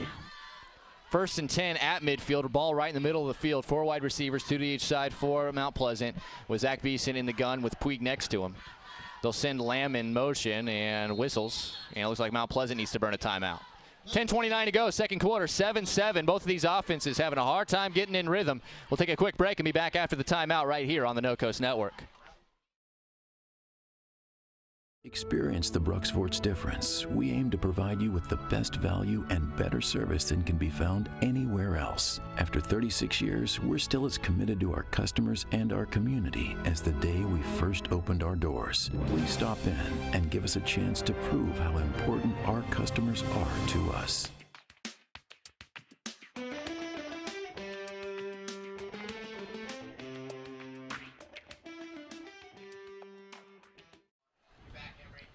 (7-7) the score, 10:29 left in the second quarter. Ball 1st and 10 for Mount Pleasant, right at midfield, right in the middle of the field. And both these offenses probably going to the drawing board here at halftime, regardless of what happens, unless we see just some sort of exhibition from either of them. It's just been a defensive battle for the most part, and both teams have made some big mistakes, especially Oskaloosa on the offensive side of the ball. Yeah, you're exactly right. Oskaloosa has made mistakes. They haven't really been stopped by Mount Pleasant. They've stopped themselves. 1st and 10. Here's the snap, a little bubble screen, overshooting his man. That was Magnani, and I think Beeson, again, just kind of aborted the mission there after he saw DeYoung just kind of creeping closer to where that bubble screen was headed for Magnani on the far side. And DeYoung's, he's excellent at that. He reads that bubble screen quick.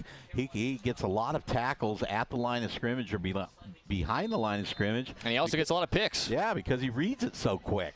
3 wide receivers will split out to the far side this time for the Panthers. 1 back, 1 wide receiver. It's Lamb to the near side. 2nd and 10. Man coming in motion across the field. Here's a snap. It will be a handoff this time to Jake Lowe. Lowe makes a man miss, dives forward after a gain of 7, tackled by Keaton DeCock. Satimi also in on the play, and it'll bring up a 3rd and 2.5 here for the Panthers after Lowe able to turn it upfield. That's the first time we've seen the reverse look. Well, we had 2 guys in contain there. We did a good job of turning them back in, but we had, though, I'm not sure, one guy should have probably been more towards the inside. So we were containing, but we didn't have any help coming from the inside. So it could have been maybe a 2 or 3 yard gain, ended up being a 7-yard gain. It's 3rd and 3 now for Mount Pleasant. 3 wide receivers, 2 to the far side, 1 to the near side. They have Cohorst in at a H-back. The snap, this will be a fake handoff to Puig. Beeson gets away from 1, and he turns it up. He's got first down yardage before being upended by Van Arukkel after a gain of about 6. And this tackle in the backfield there looked like we could have got him for a loss, and he was able to get away. So Oskaloosa doing everything possible to keep Mount Pleasant in this game so far. This is a passing team. 48 of 77 for a 62.3% completion rate and over 200 yards a game. I'm coming in here thinking they're going to be able to chuck it wherever they want, McGahee or no McGahee. That's just not been the case. They've had a run for their yardage so far tonight, and they have a 1st and 10 at the Oskaloosa 36-yard line. Beeson again drops back. He's in trouble. They're setting a screen up, and he overshoots Puig. That's a dangerous throw again. Most of his throws have not been accurate. And I know he's trying to throw it away some of those times, but he's just not liked what he's seen. No, I agree with you, Emery. He's not a real accurate passer.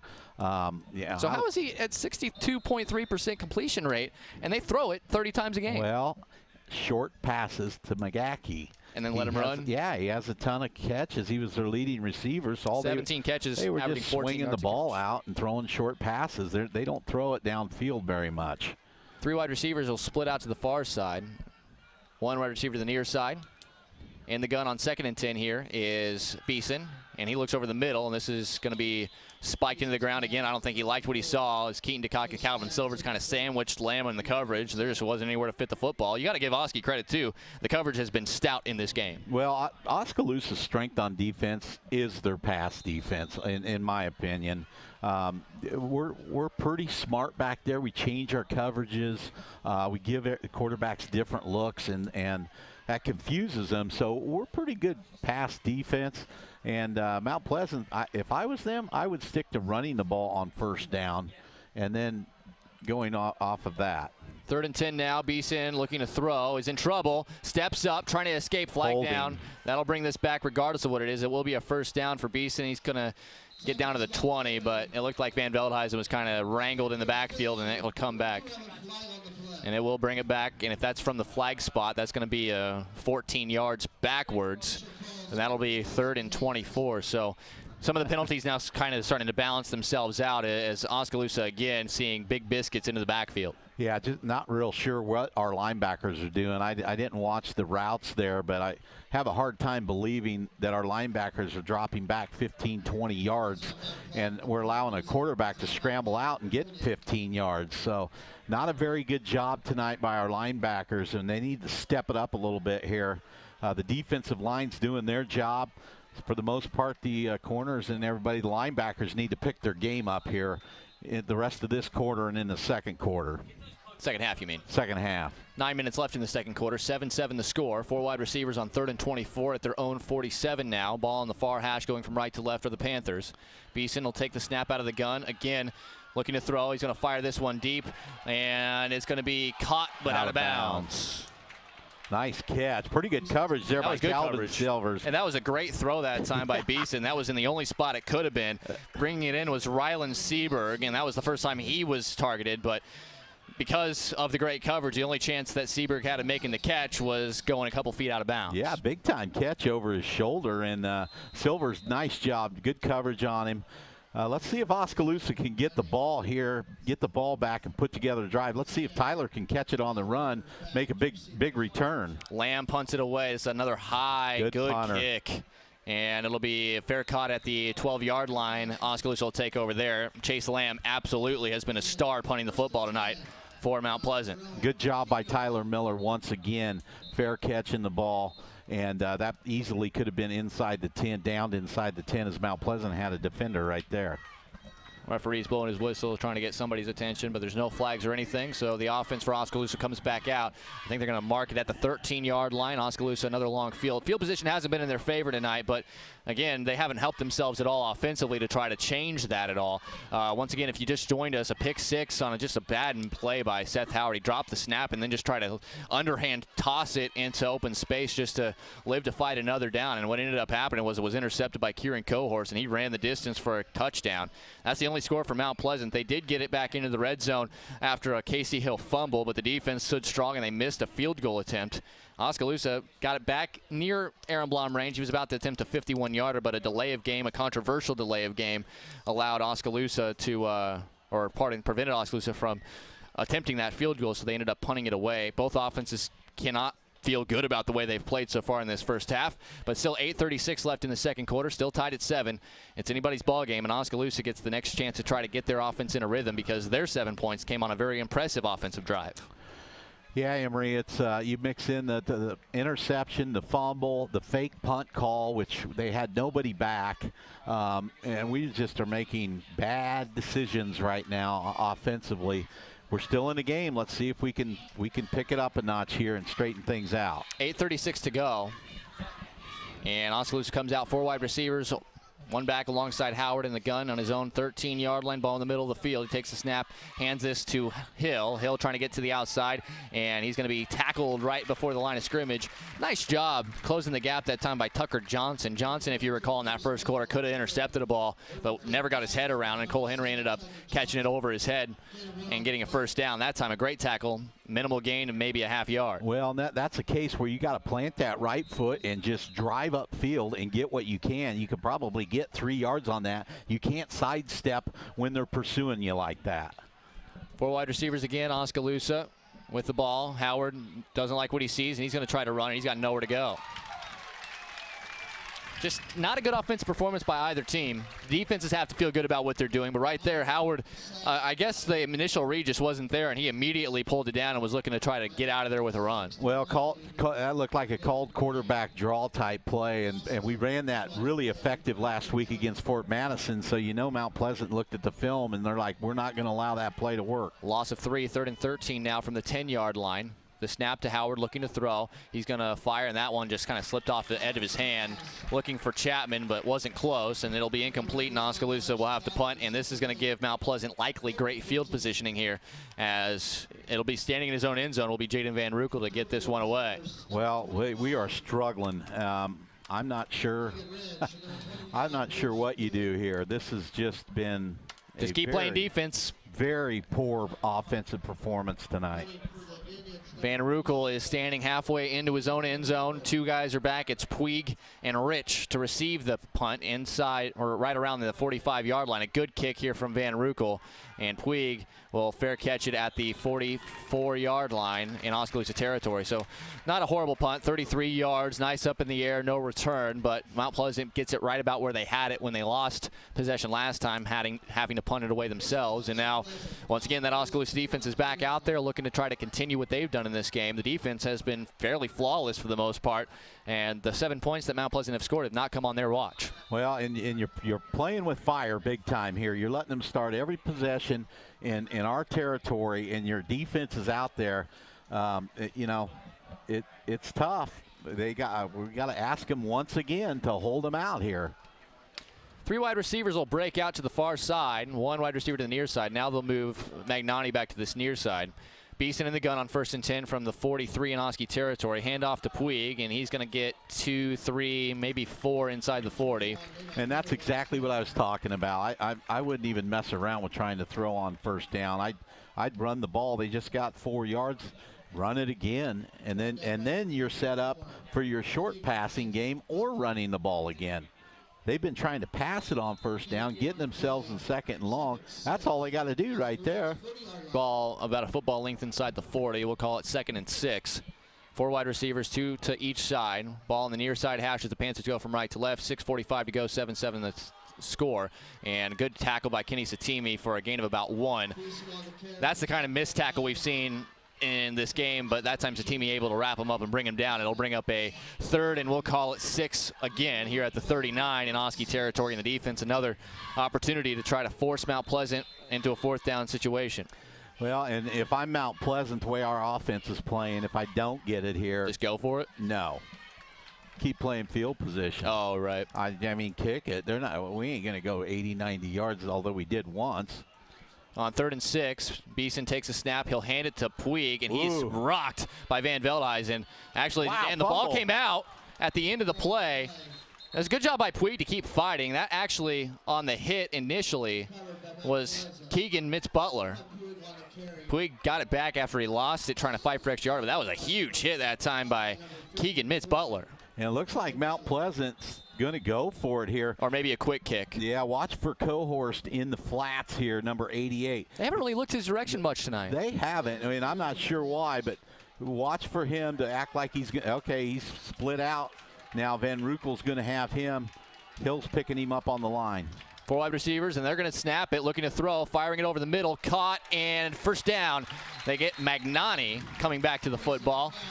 That was just a simple comeback route, which you've been imploring Oskaloosa to take advantage of on the Mount Pleasant defense side. And they must have seen something that they were going to be able to take advantage of that, and they do so. They pick up the first down on a 4th down conversion, and it is going to be 1st and 10 from the Osky 30. Nice play call right there. They saw something, and they hit it. Kind of waited until the right time to hit it, too. They kept it, and they did the right thing there. I'll see if they run the ball. They might go off the right edge there. Beeson with 3 wide receivers to the near side, 1 to the far side. Ball in the near hash. Beeson, no, he's looking to throw. He fires it over the middle. Lamb, a nice catch, and he holds on through the contact from Keaton DeCock. The Young kind of just let him get to the inside there, and the safety help wasn't there in time. And with 5:01 to go in the second quarter, this is the best couple of plays we've seen for Mount Pleasant, and they have 1st and 10 at the Oskaloosa 15. And they got something going here. They've got Oskaloosa a little bit on their heels with quick passes, not dropping back and letting our defensive line get pressure on them. 4 wide receivers, 2 to each side again for Beeson. He takes the snap, and he will hand it off to Puig. Nothing there, and he's going to be dropped for a loss.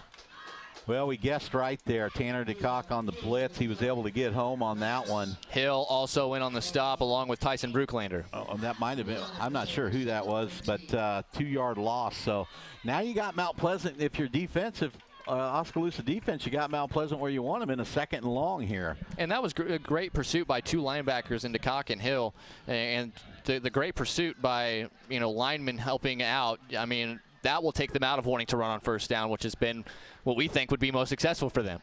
3 wide receivers to the far side. Beeson takes the snap, a little jump pass over the top. Silver's great coverage as once again they look for Seaberg. Nothing doing there, and it'll be 3rd and 12 at the Oskaloosa 17 with 4:06 to go second quarter. Still tied at 7. Well, good coverage by Silvers, and kudos to the referees. A lot of times you'll see them just throw the flag on that, even though there was no foul.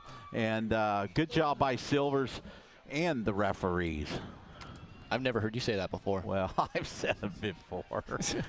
1 wide receiver to each side, a couple of tight ends, a fake handoff. Beeson looks over the middle. He's got a man. It's caught, and the ball jarred loose at the end, but they're going to say there's recovered in the end zone for a touchdown. Is that Cohorst? Yep. And he was from a natural tight end position that time, one of the first times we've seen him there. Kieran Cohorst, his 2nd touchdown of the game, and it is now 13-7, 4 minutes to go here in Mount Pleasant in the second quarter, and the extra point to follow here from David Blancas. Well, little seam route. Yeah, they hadn't been targeting him. They were just sitting on it. Yeah, again, that's the 2nd time that drive we kind of saw something they felt confident they could get. They just waited to the right time to use it. Blancas' extra point is good. And with 4 minutes left in the second quarter, Mount Pleasant takes a 14-7 lead. We'll take a quick break and be back with the kickoff after this on the No Coast Network. Swim Sports is once again open in Oskaloosa. This is Doug DeCock, the new owner of Swims. Along with Doug Swim, we are happy to be open again. Swims has a wide variety of trophies, plaques, and engraving available to Oskaloosa and the surrounding areas. We have an assortment of uniforms, socks, and belts, along with other sporting goods at the store. Swim Sports also provides a full screen printing facility for your screen printing needs. Come check out the new store at 118 A Avenue East in Oskaloosa. The two Dougs would love to see you at Swim Sports. 14-7 after a nice little drive there by Mount Pleasant, a 4th down conversion, a couple of successful pass plays, including a 17-yard touchdown pass from Zach Beeson to Kieran Cohorst, the guy that Doug was keen in on early. They haven't looked to him too much in this game, but they picked a good spot to, and they take a 14-7 lead. It's the first time their offense had done really anything of note in this game. And now it is going to be Oskaloosa's turn with 4 minutes left, still plenty of time. They do have 1 timeout remaining. But Oskaloosa just looking to try to get some level of offensive rhythm. Their 7 points came on a very impressive offensive drive, but other than that, the offense has been stagnant and have not done much, including 2 really bad turnovers deep in Mount Pleasant territory, including a pick 6. Blancas to kick off. He will kick it deep, and it looks like it will be Miller at the 5. He's across the 15 to the 20, breaks to the outside. He's across the 25-30. He's at the 35, gets rid of Blancas. He's across the 40, across to the 45-yard line, and is forced out of bounds at about the 47-yard line. What did we say? This has been the best facet of Oskaloosa football so far this year, the return game. Good job by our blockers, and Miller cut up through the seam there.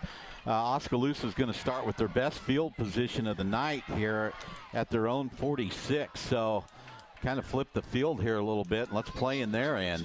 3:51 left in the second quarter, and with just 55 yards needed to get 7 points, that is very doable with one timeout, especially with a pass-happy offense that Oskaloosa likes to be. They break from the sideline and come to the field. They will have Henry to the far side. They have Chapman, Van Leuven to the near side. They also have DeCock in the slot to the far side, with Miller the single back. Howard in the gun. 1st and 10 from the 45 in their own territory. Howard takes a snap. He's looking to throw. Under pressure now. Will step up. Got a little bit of room to run if he wants, and he will. He's across midfield. He's going to be wrangled down there. That's a nice open field tackle, saving even a bigger gain that time by Keegan Cohorst. Yeah, Lobrecht in there filling in for Nick Coots, was riding his guy out, did a good job. The referee looked like he was reaching for his flag, actually. Didn't call it, and Howard was able to cut up inside that and get some positive yardage. 2nd and 4 from the 49 in Mount Pleasant territory. 3:20 to go in this second quarter. The snap, this is a design draw. Then Howard's got a little space to the outside. He's got the first down, and it'll be speared by Johnson, and that'll be at the 41-yard line. Clock will stop for the chains to move, and Oskaloosa going to try to pick up the pace a little bit here. 3:13 still left to go. Oskaloosa still with one timeout. The offense is just good to see them pick up a first down after a few drives without one. 4 wide still, 2 to each side. Howard takes a snap, looking to throw. Fires short, knocked down by Potts. Colby Potts just kind of dropped back from his linebacker spot and just put his paw out there and knocked it away from DeCock, who was trying to sit down 10 yards out. That play was very reminiscent of Pella, linebacker, dropping back in and picking it off. That was close to being picked off. Howard just not seeing that underneath guy. I'm not sure what's going on, but that could easily have been picked off for possibly another 6. 4 wide receivers on 2nd and 10 from the Mount Pleasant 41. Howard flushed out again, looking down the field, fires across his body, and a good defensive play by Magnani all over Henry. And if he leads Henry there, that could have been an interception the way Magnani had him in coverage. Yeah. So the fact that it was behind him a little bit probably worked out in Oskaloosa's favor at least. But now a 3rd and 10 from the Mount Pleasant 41-yard line. Are you in 4-down territory here? 2:59. Down 7. You'll get the kickoff to start the second half. Let's see what they do here. I don't think so. 5 wide, by the way. The way they moved the ball the last time, I think I want them to go in at 14-7 and see what we can figure out. Here's the snap on an empty set. Little short throw here to Miller. Miller gets away from the first tackler, gets across the 40, but will be stopped at about the 39 and maybe the 38. And that'll bring up still a 4th and 7, maybe a 4th and 8. And Howard looking to the sideline on what they want him to do. This is kind of in that too long for a field goal, too short for a punt, but you might see a quarterback quick kick it, a little pooch punt, or you might have a situation where you do see Oskaloosa go for it in a traditional setup. Well, I don't know. They line up traditionally with 4th and 8 from the 39-yard line, 2 wide receivers to each side, 2:24 and counting. Howard will take the snap, and he is looking to throw. And he fires over the middle, looking for Chapman behind him, and he can't make the catch. And it'll be a 1st and 10 for Mount Pleasant after the incompletion. So they do get a first down on the drive, but cannot do anything more than that. And they'll give it to the Panthers at the 39-yard line. Outside of the last drive, the defense has been good, but the last drive, it was a momentum builder for this Mount Pleasant offense, and we'll see what they conjure up with 2:17 to go in the second quarter. And they still have 2 timeouts left, 61 yards to pay dirt. And DJ Miles is now in there on defense for Oskaloosa. We hadn't seen him since week 1. So we'll see. Chapman was open on that play. The ball was just thrown behind him. He was open across the middle. We just got to make a good pass. 3 wide receivers, 2 to the near side, and a tight end is Cohorst. The snap, this will be a handoff to Puig, and he's going to be met immediately. Van Veldhuizen, Satimi, Dykstra. Oh, pardon, that's not Dykstra. That is Tanner DeCock, who helped finish the play. And no gain. It'll be 2nd and 10. Inside of 2 minutes to play second quarter, 14-7. Mount Pleasant the lead and the football. Ball on the far side hash, and they're in no hurry. I think they'll be fine going in with a 7-point lead. Oskaloosa is due to receive the second half kickoff. 2 wide to each side here for the Panthers. Ball on the far hash, as mentioned. Beeson takes a snap, looking to throw. Dumps it down to Magnani, who makes a catch, but falls down after a gain of just 2, and it'll bring up a 3rd and 8. If I'm Oskaloosa, I might use my timeout now. Now or after the 3rd down play? Well, 126. You can use it after this play. We'll see how quickly Mount Pleasant wants to get to the line. They still have 20 seconds on the play clock. 1:18 to go in this first half. Mount Pleasant leading 14-7, and they have a 3rd and 8 at their own 41-yard line. Ball on the near hash, and they'll spread it out with 4 wide receivers, 2 to each side. Look for something really safe here so the clock doesn't stop on an incomplete pass. The snap, Beeson drops back. He's got time. He's looking to throw, fires it deep, looking down the field. DeYoung is there, and then he pitches it to Van Rukel, and he's going to cross midfield. He's got blockers inside the 40, inside the 30, cuts it back. He's inside the 20. He is still running in the 15 and will be wrangled at the 13-yard line with 41 seconds to go. Disaster for Mount Pleasant is euphoria for Oskaloosa, and they are as deep as they've been since they scored early in the first quarter. Sparky, once again, Alex DeYoung gets his head turned around, makes the pick, and has the instincts to quick pitch it to Van Rukel, who runs up the sideline, gets a great block from DeCock over there, goes down the sideline, cuts it back to the middle of the field, and Oskaloosa could be in business here. They're at least in field goal range. Unbelievable. The way this half has gone for Mount Pleasant to trust a bomb on 3rd and 8 with a 7-point lead is interesting, to say the least. They listened to me. I said, yeah, something's safe, you know. Let's just throw it up in the air. And DeYoung, his 5th pick of the year. And then throw it at him. Yeah, bad move. 4 wide receivers for Oskaloosa, 1st and 10 from the 13 in the red zone. And you still have your timeout left. Howard takes a snap. He's got time, fires toward the pylon, but this one is, again, Henry intended target, but Magnani just great coverage there. There's nowhere to fit that football. Well, something's got to change with this offensive scheme. Well, and Henry's frustrated. Seth's trying to throw a back shoulder, and Henry's wanting him to throw the lob up there and let him go get it, and just they're not on the same page right now. Seth is struggling this half big time. 4 wide again. 2nd and 10 from the 13 in Mount Pleasant territory. The snap. This will be a handoff. Hill looking for some action. He's inside the 10, inside the 5, and he scores on a run from 13 yards away. And Oskaloosa somehow is just an extra point from tying this game late in the second quarter. Unbelievable. We go from 14-7 deficit. Get us to the half there. Yeah, get us to the half. Let's just figure out what we're doing wrong. What a momentum changer at the end of the first half, and this time it goes in Oskaloosa's favor. Mount Pleasant trying to get a man on late for the extra point. Howard to hold. The kick from Blom is up, and the kick from Blom is good. 31.5 to go in the second quarter, and somehow, some way, the Oskaloosa Indians, they call them the Fighting Indians for a reason. They take advantage of a bad decision by Zach Beeson. Alex DeYoung picks it off, pitches it on a lateral to Jaden Van Rukel, who returns it all the way down to the 13 in Mount Pleasant territory. And then a 13-yard run by Casey Hill notched the score at 14-all. The Oskaloosa pass game has to have something adjusted in the halftime locker room, though, because it has been fairly non-existent outside of the one drive. Well, and after that run right there, I don't know if you try to run the ball coming out again after that successful run there, and then you hope to pull their linebackers in and hit some stuff in the middle. You know, sit down in the middle of the field behind the linebackers and try to hit that. But amazing, we are tied at 14 right here. This could easily be Mount Pleasant ahead. It could easily be Oskaloosa ahead.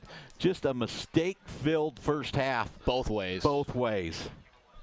But it makes for a fun game, doesn't it? 14-all. If you are not a bipartisan person listening to this game or watching this game, you're just kind of like, what is going to happen next? 31 seconds to go here. Tied at 14. Blom to kick off for Oskaloosa.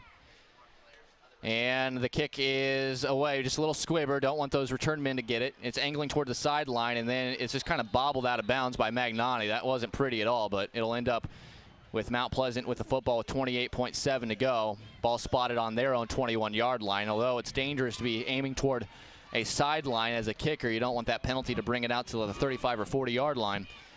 That time he hit a man, and it was able to roll out and give Oskaloosa great field position. Well, let's see how forgiving Mount Pleasant is here. Are they going to try to take another shot with 28 seconds? They have 2 timeouts, but in high school ball, after what just happened, I don't think so. 28 seconds to go, you get to the half. 2 major coaching errors, I think, in this half. The fake punt by Oskaloosa and the pass call right there by Mount Pleasant, which are going to offset each other. Here's the kneel down, and that should do it for the first half. And it will. Mount Pleasant calls it a half, and somehow Oskaloosa, they have to be thanking their lucky stars that after the half of football they played offensively just now, they have put themselves in a spot where they will go to the locker room tied 14-14. And I guess the player's just waiting for the official horn, but there it is. But 14-all, we go to the half. Oskaloosa, I don't know how, but we'll go ahead and we'll take a break and come back, try to unpack what we've seen here. Unbelievable stuff. Mount Pleasant and Osky tied at 14 at the half. We'll take a break, come back with more after this on the No Coast Network.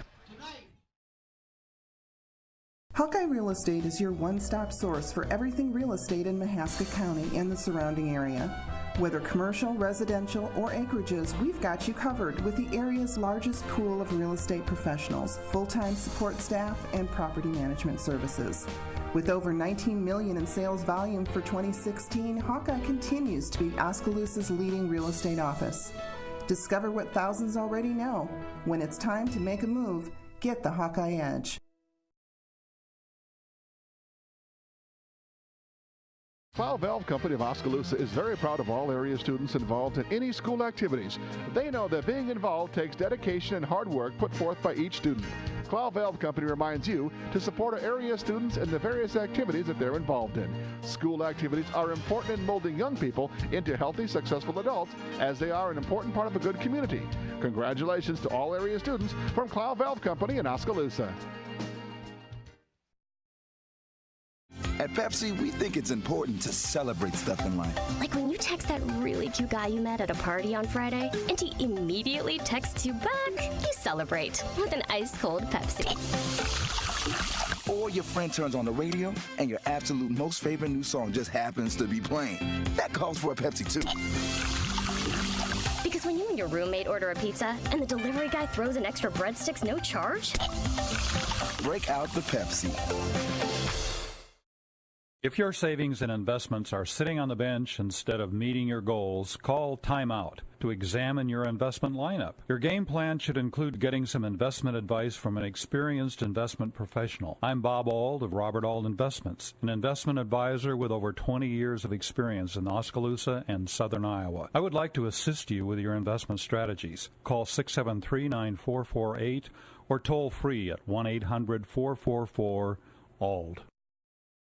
At Kinetic Edge Physical Therapy, we're proud to keep the Oskaloosa Indians and their fans safe and feeling good on and off the field. Kinetic Edge Physical Therapy is the expert in injury care, orthopedics, and sports rehab, with a new facility in Oskaloosa, complete with an open gym area in addition to several private treatment rooms. If pain is bugging you, come see the experts at Kinetic Edge for a free injury screen. Find out more, including why the Oskaloosa Indians trust Kinetic Edge, at kineticedgept.com. If you are looking for brand names close to home, then look no further than Penn Central Mall in Oskaloosa. Penn Central Mall has a wide variety of stores for people of all ages. Find the perfect pair of silver or Vigas jeans at Maurice's. Get a pair of Oakley sunglasses from the smiling staff at Eye Care Partners. Cozy up with Ashley Furniture from Gilworth Furniture. And find that dazzling diamond from Gardner Collier Jewelry. When you're done, grab a bite to eat at Miranchito or the Pizza Ranch. It's all at Penn Central Mall in Oskaloosa. Shop, walk, and enjoy Penn Central Mall. Oskaloosa 14, Mount Pleasant 14. The Mount Pleasant marching band out there putting on their show. And while they're doing that, you can take a good look, maybe hear a little bit. Just a quick recap of what happened in that first half. Oskaloosa had one very nice drive down the field that resulted in eventually, after a couple of nice first down catches by Tanner DeCock and Cole Henry each, it was eventually a 3-yard touchdown run by Casey Hill to get Oskaloosa on the scoreboard. But before that happened, that was a good answer from Oskaloosa's offense, because previously they had a couple of really bad mistakes, including Seth Howard dropping a snap early in that first quarter on what was a second and very long. He was intending to throw it away into open ground, so his team had a chance to live to fight for third down instead of just jiving on the football and losing another 6 yards. But instead, he lobbed it up with his underhands, and it was really easily picked off and ran in for a touchdown by Kieran Cohorst. Cohorst eventually would strike again for Mount Pleasant, as he would score on a 17-yard touchdown catch on 3rd and 12 late in the first half. Oskaloosa would get the football back. Couldn't do anything with it, but Oskaloosa was able to force a turnover with less than a minute to go.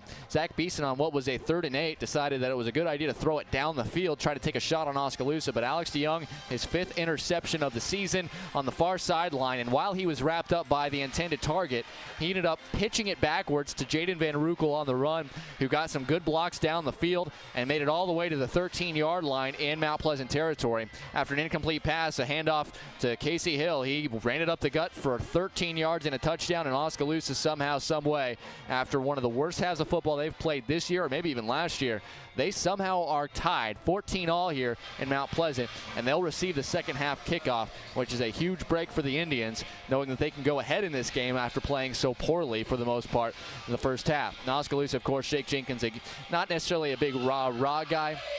The rah-rah he does, and he saves for practice, but he makes sure his guys are ready. He's very interested with the defensive side of the football, and we've seen that with a lot of changes and a lot of interesting looks they've given. Outside of the late touchdown drive by Mount Pleasant, there hasn't been a whole lot of options that Mount Pleasant has been able to execute offensively, either running or passing the football, but the big interception and pitch from DeYoung to Van Rukel and the return from Van Rukel, along with some good special teams work, both kicking and receiving kicks for Oskaloosa, has been a big bright spot as well, as the Indians find themselves tied at 14, and we'll see what kind of adjustments they make as they come into the second half. Let's go ahead and take another break. When we come back, we'll have more on the halftime show, get you set for what's happening not only the rest of tonight but also tomorrow on our radio stations here on the No Coast Network.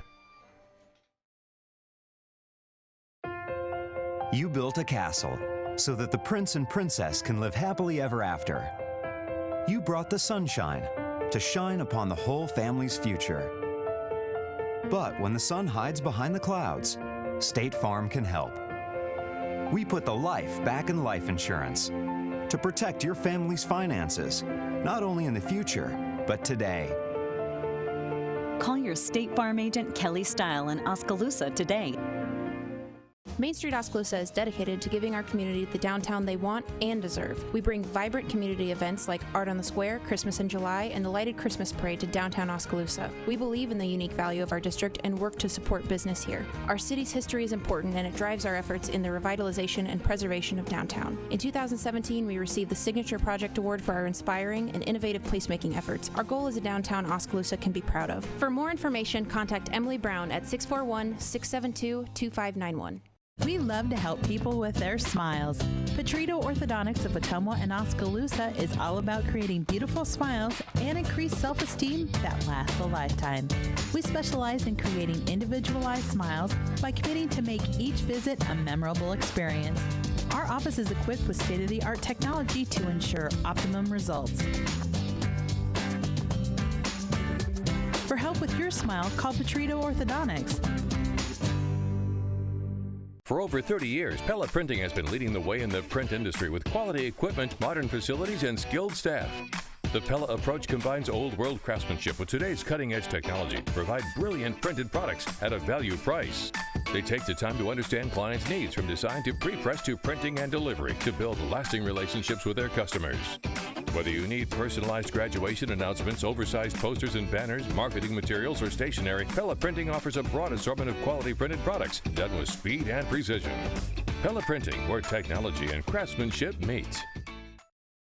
MCG's new gigabit internet is here, and it's a real gig deal! Connect all your devices, download an HD movie in 7 seconds. Get unlimited use, no limits, no data caps, and no slowdown. And stream a video with no buffering, ever. Work, play, create, innovate with MCG internet. Call to get your upgrade free for 30 days. Buffering video, spinning wheels are over! You deserve the best, and MCG delivers. Providing high-quality professional eye care with a truly caring staff is what Oskaloosa Vision Center has been doing for more than 30 years. With our state-of-the-art equipment, we can provide comprehensive eye exams, prescription glasses, and contact lenses, as well as medical care like eye infection and disease treatment, emergency eye care, and pre- and post-operative aid. Newborn to adult, we have the experience to meet all your eye care needs. Oskaloosa Vision Center. Come see us today.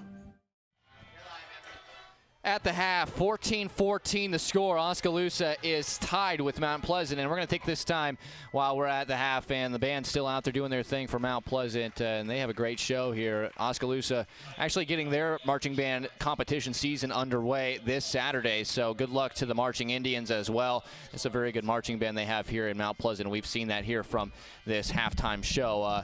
But coming up later tonight, we also have the game of the week going on currently. The score there is 40-6. Twin Cedars leading at the end of 3 quarters over Tri-County and Thornburg.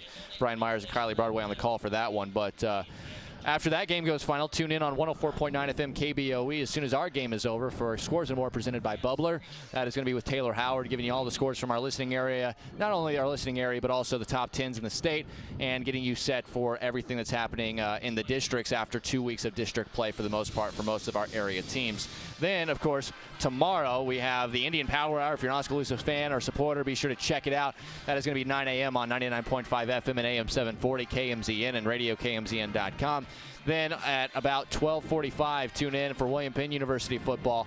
It is going to be the William Penn Statesmen looking to bounce back from a rough showing against Mid-America Nazarene last week. They'll be hosting Central Methodist, and you can listen to that live on 99.5 FM and AM 740 KMZN and RadioKMZN.com. Then the Iowa Hawkeyes at 12:30 on 104.9 FM KBOE is going to have their pregame show beginning, so be sure to join them for that, as they'll be a big favorite as they take on North Texas, looking to move to 3-0 on the year. Hawkeye football on KBOE tomorrow. That is what we have coming up the rest of the week. Of course, next week is homecoming in Oskaloosa, and we'll have broadcasting from the volleyball game against Newton live in Oskaloosa, and of course the big football game on Friday night against Solon. Oskaloosa hopes to be 3-1 by that point, but they have some work to do, as at the half they currently have themselves a 14-14 tie right here. And we'll take one more break, and when we come back, we'll have the second half for you as Oskaloosa and Mount Pleasant knotted at 14. You're listening to it and watching it live right here on the No Coast Network. Dreams start early, illustrated straight from the heart. Big or small, dreams take hard work to grow into reality. To bring your dreams to life, sometimes you need a little help. So surround yourself with people who believe in your dreams and count on Bank Iowa to help you reach them. Bank Iowa, for the dreamer in all of us. At Mahaska Drug in Oskaloosa, getting your prescription filled is easy. The large covered drive-thru and easy access to the front door is convenient, and the friendly staff is always ready to help you. With a variety of goods and home decor, Mahaska Drug is sure to have the perfect gift for any occasion. Have your favorite photos developed and framed at Mahaska Drug's framing counter, and cherish your memories for years to come. It's all at Mahaska Drug in Oskaloosa, where they have been committed to a healthy community for over 20 years. Call 673-3439 or stop in today. The student community at William Penn made an impression on me. It's a real statement that you can come here and be part of something real. You have the opportunity to participate in activities. The coaches are awesome. It's easy to play for coaches that care about you. The real experiences at Penn have helped shape who I'm going to be when I graduate. I work harder because I want to be part of the conversation in class. I am a leader. I am a trailblazer. I'm proud to be a statesman. Our roots are here in the middle of America, where humble beginnings can grow into great opportunities. Where hard work and high standards are the key ingredients to success. Where honesty and integrity matter. We're proud of our roots, proud to be a part of a community that shares our values, and grateful to our customers for giving us the opportunity to grow.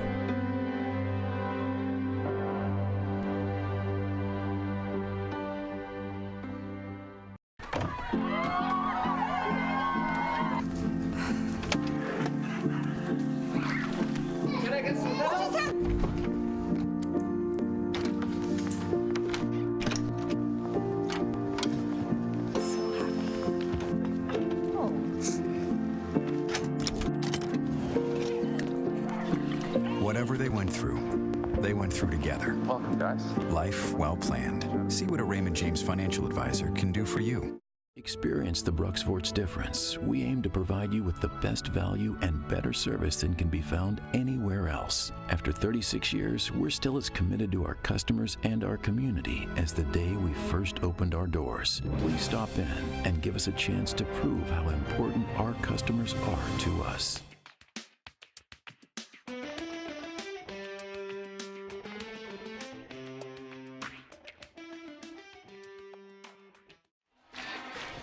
At the half, Oskaloosa and Mount Pleasant tied at 14. Just one of many area scores that we'll be paying attention to. And if you want all those scores are more presented by Bubbler after we wrap up. And you can tune in live 104.9 FM KBOE. That show will be starting shortly after we have the final score of that game of the week between Twin Cedars and Tri-County. But Doug DeCock back up here with me in the booth, and you feel great if you're Oskaloosa, having played so poorly offensively and having a 14-14 game, and you get the football back, a chance to maybe fix some things here immediately coming out of the halftime break. And we were talking off air. You mentioned you go down and score on this first drive. All of a sudden, Mount Pleasant feels like they have this game in control with the football, feeling confident enough to take a deep shot, but instead they throw a pick, and it turns out to lead to Oskaloosa points.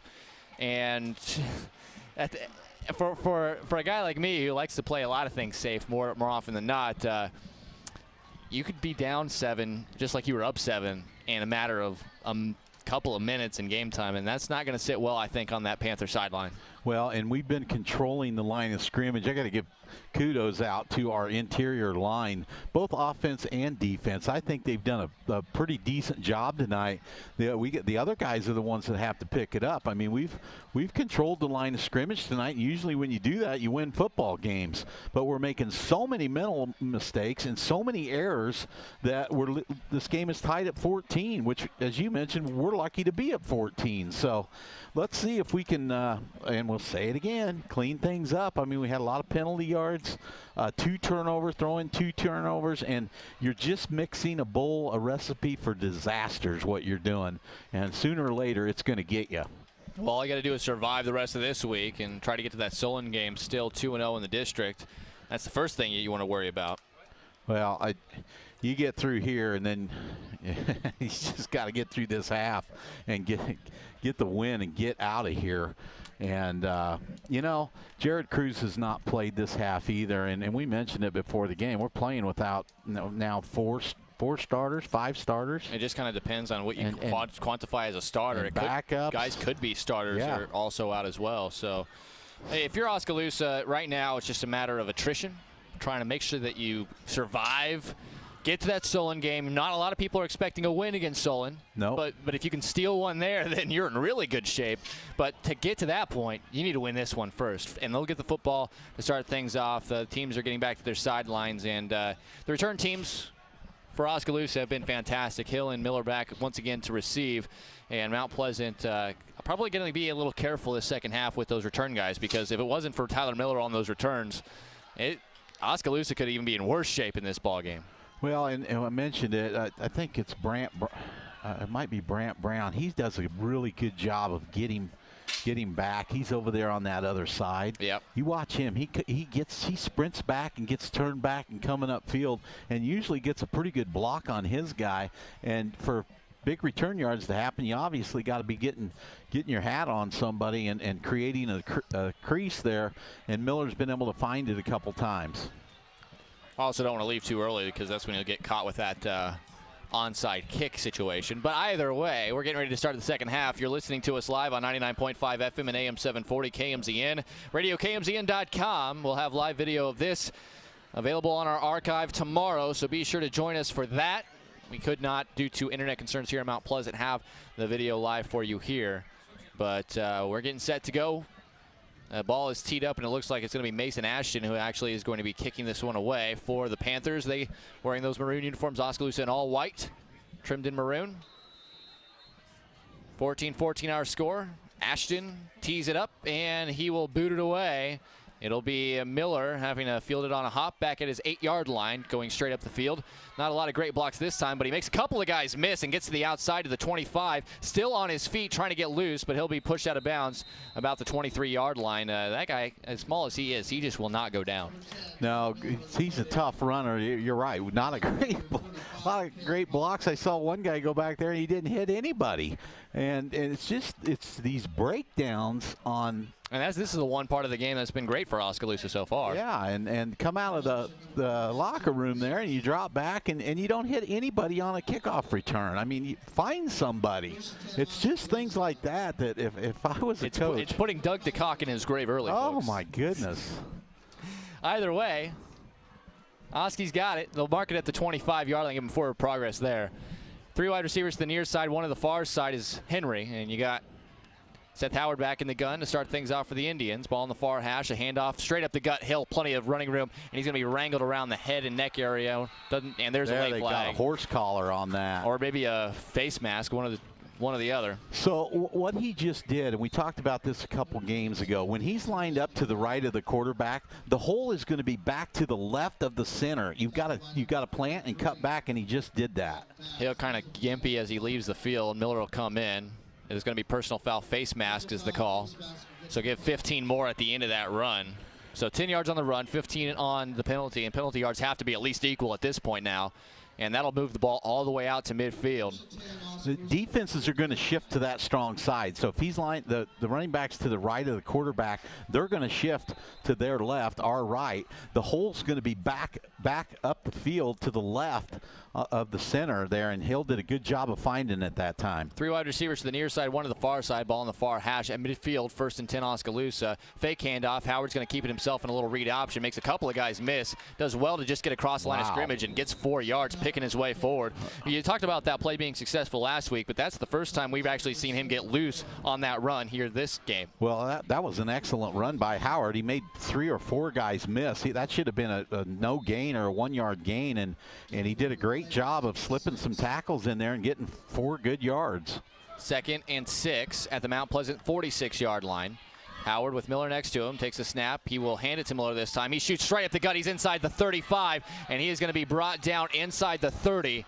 The tackle was made by Jake Lowe, but not before a great yardage gained. Give him 17 on the play, and Oskaloosa has a 1st and 10 at the 29-yard line. It's the ground game. Well, and we talked about it. I mentioned going in, I thought they might come out and do this. Good job by the coaches. After Hill scored, I thought they could run the ball, and that's exactly what they're doing. 1st and 10 at the 29-yard line in Mount Pleasant territory. 3 wide receivers near side. They'll fake the handoff to Miller, and Howard's got plenty of running room inside the 20, inside the 15, breaks a tackle. He's going to go all the way. And no flags. That's the first thing I'm looking for. No flags on the play. 2 players, Johnson and Lowe, collided trying to bring him down. It was kind of like that Michael Vick run that's so legendary. He was breaking tackles, making guys hit each other as they tried to bring him down. Give him 29 on the run, and Oskaloosa has their first lead of the game at 20-14. And he didn't hesitate. He hit the hole, and he ran hard right away. He wasn't pitter-patter with his feet, and he ends up getting the touchdown. Quickly as well, 10:41 on the clock, 3rd quarter. Howard will lay down the hole, and Blom boots through the extra point. In Oskaloosa, the offense seems to be clicking right now. After a quick 1 minute and 19-second drive, a 29-yard touchdown run by Seth Howard, and Osky's got a 21-14 lead. We'll have a quick break and be back with the kickoff after this, right here on the No Coast Network. Swim Sports is once again open in Oskaloosa. This is Doug DeCock, the new owner of Swims. Along with Doug Swim, we are happy to be open again. Swims has a wide variety of trophies, plaques, and engraving available to Oskaloosa and the surrounding areas. We have an assortment of uniforms, socks, and belts, along with other sporting goods at the store. Swim Sports also provides a full screen printing facility for your screen printing needs. Come check out the new store at 118 A Avenue East in Oskaloosa. The two Dougs would love to see you at Swim Sports. Oskaloosa with a nice drive and with no pass attempts go right down the field. 75 yards with the help of a 15-yard face mask penalty as well. But a 29-yard touchdown scamper on a little read option by Seth Howard. And it was all the ground game that time. Instead of messing around with the passing game, Oskaloosa does a fantastic job getting it straight down the field and taking a 21-14 lead with 10:41 to go in this 3rd quarter. Well, we talked about it. In less than 2 minutes, Oskaloosa flips a 14-7 deficit to a 21-14 lead. And another touchback for Mr. Touchback, Aaron Blom. Well, nice job by the Indians coming out of the locker room, and especially Seth Howard. I've been a little critical of him up here the first half and some of his decision making. It wasn't his best half of football. Kudos to him right there. He stepped his game up a little bit, ran a little harder and quicker, and it paid off for him. So good job by Seth coming out and looking much sharper here early in the third. 10:41 to go here in this third quarter after the third touchback of the game for Aaron Blom. 21-14 Indians lead, and Mount Pleasant the football for the first time behind on the scoreboard. 4 wide, 2 to each side. Beeson takes a snap, looking to throw, nowhere to go, and he's going to be swallowed up in the backfield. Sack, and it's going to be Van Veldhuizen and Dykstra, I think, who are going to share that sack. Zatimi was also there, but Beeson, after his first, second, third reads weren't there, he just kind of swallowed the ball and just took the hit. Well, this is interesting. What Oskaloosa has done since Jared Cruz is unable to play tonight, it looks like, they have moved Big Biscuit, Blake Van Veldhuizen, kind of out to the end here and given him some space, and he is really wreaking havoc in there. I'm not sure if they're moving him to different spots along the line, but right now he's playing like a left end, and he's doing a heck of a job out there. And Butler and Satimi doing a great job on the interiors. Here's a handoff, and once again running into the teeth of Dykstra, Satimi, and Mitz Butler, and they're right there on the stop, right on cue, and it's going to be 3rd and about 13 now from their own 17 for Mount Pleasant, and this is where the defense has thrived so far in this game. Well, and Mount Pleasant is trying to run in right into the teeth of our defensive line there, and those young fellas, Satimi, Butler, they're doing a great job up front. We're really getting some good play on our defensive line right now.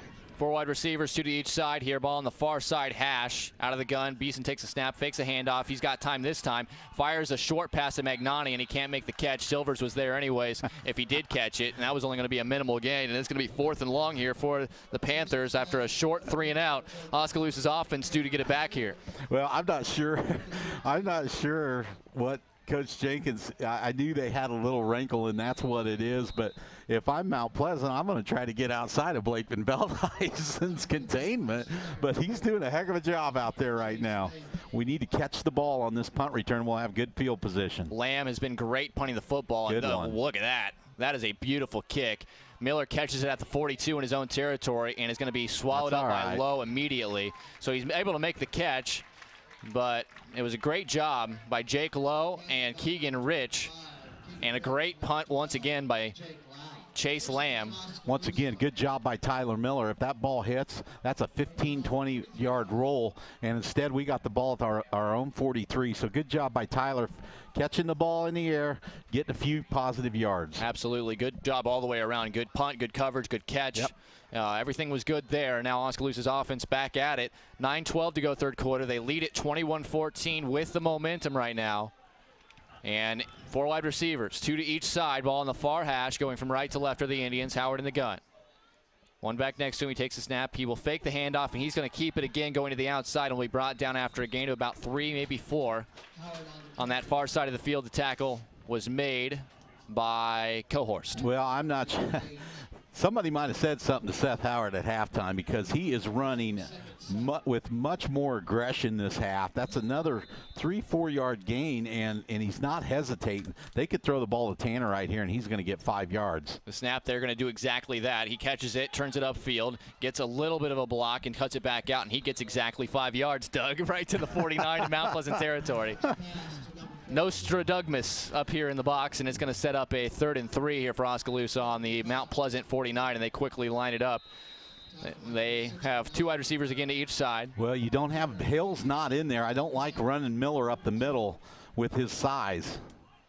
Howard takes the snap. They'll run it up the middle with Miller, and he's going to break through the first wave and is going to be tackled from behind by Mason Ashton, but not before he gets to the 40 and gets to the 37-yard line, a pickup of 12, and Oskaloosa moves the chains on 3rd and 3, going right up the gut with the little man. Yeah, nice job. His quickness got him through there. How about that offensive line? Yeah, the offensive line is still doing a fantastic job. Nathan Labreck filling in tonight and doing a wonderful job on the offensive line. 8:05 to go third quarter. Osky leading by 7, 21-14. Here's another handoff, but Miller's caught in the backfield. He'll get back to the line of scrimmage, though. Good job on the read immediately off the line of scrimmage by Nick Steffens, kind of an undersized defensive lineman, but got into the backfield quickly and picked up the tackle. Tell you what, if we would fake that cross, I used to call it a cross buck action, fake that, roll Seth to the right, he would have all day to run, or a receiver would break open for a big play there. Yeah, it's kind of what we see in the read option game these days, just try to see where that end's going. Either way, it's going to be 2nd and 10 at the 37 in Mount Pleasant territory. They'll hand it to Miller again. This time he has space, and he's going to get all the way down to the 30, and he still was fighting for yardage. He's going to pick up 7 there. Tyler Miller really running hard. Both our quarterback and Miller running hard. The offensive line doing a good job.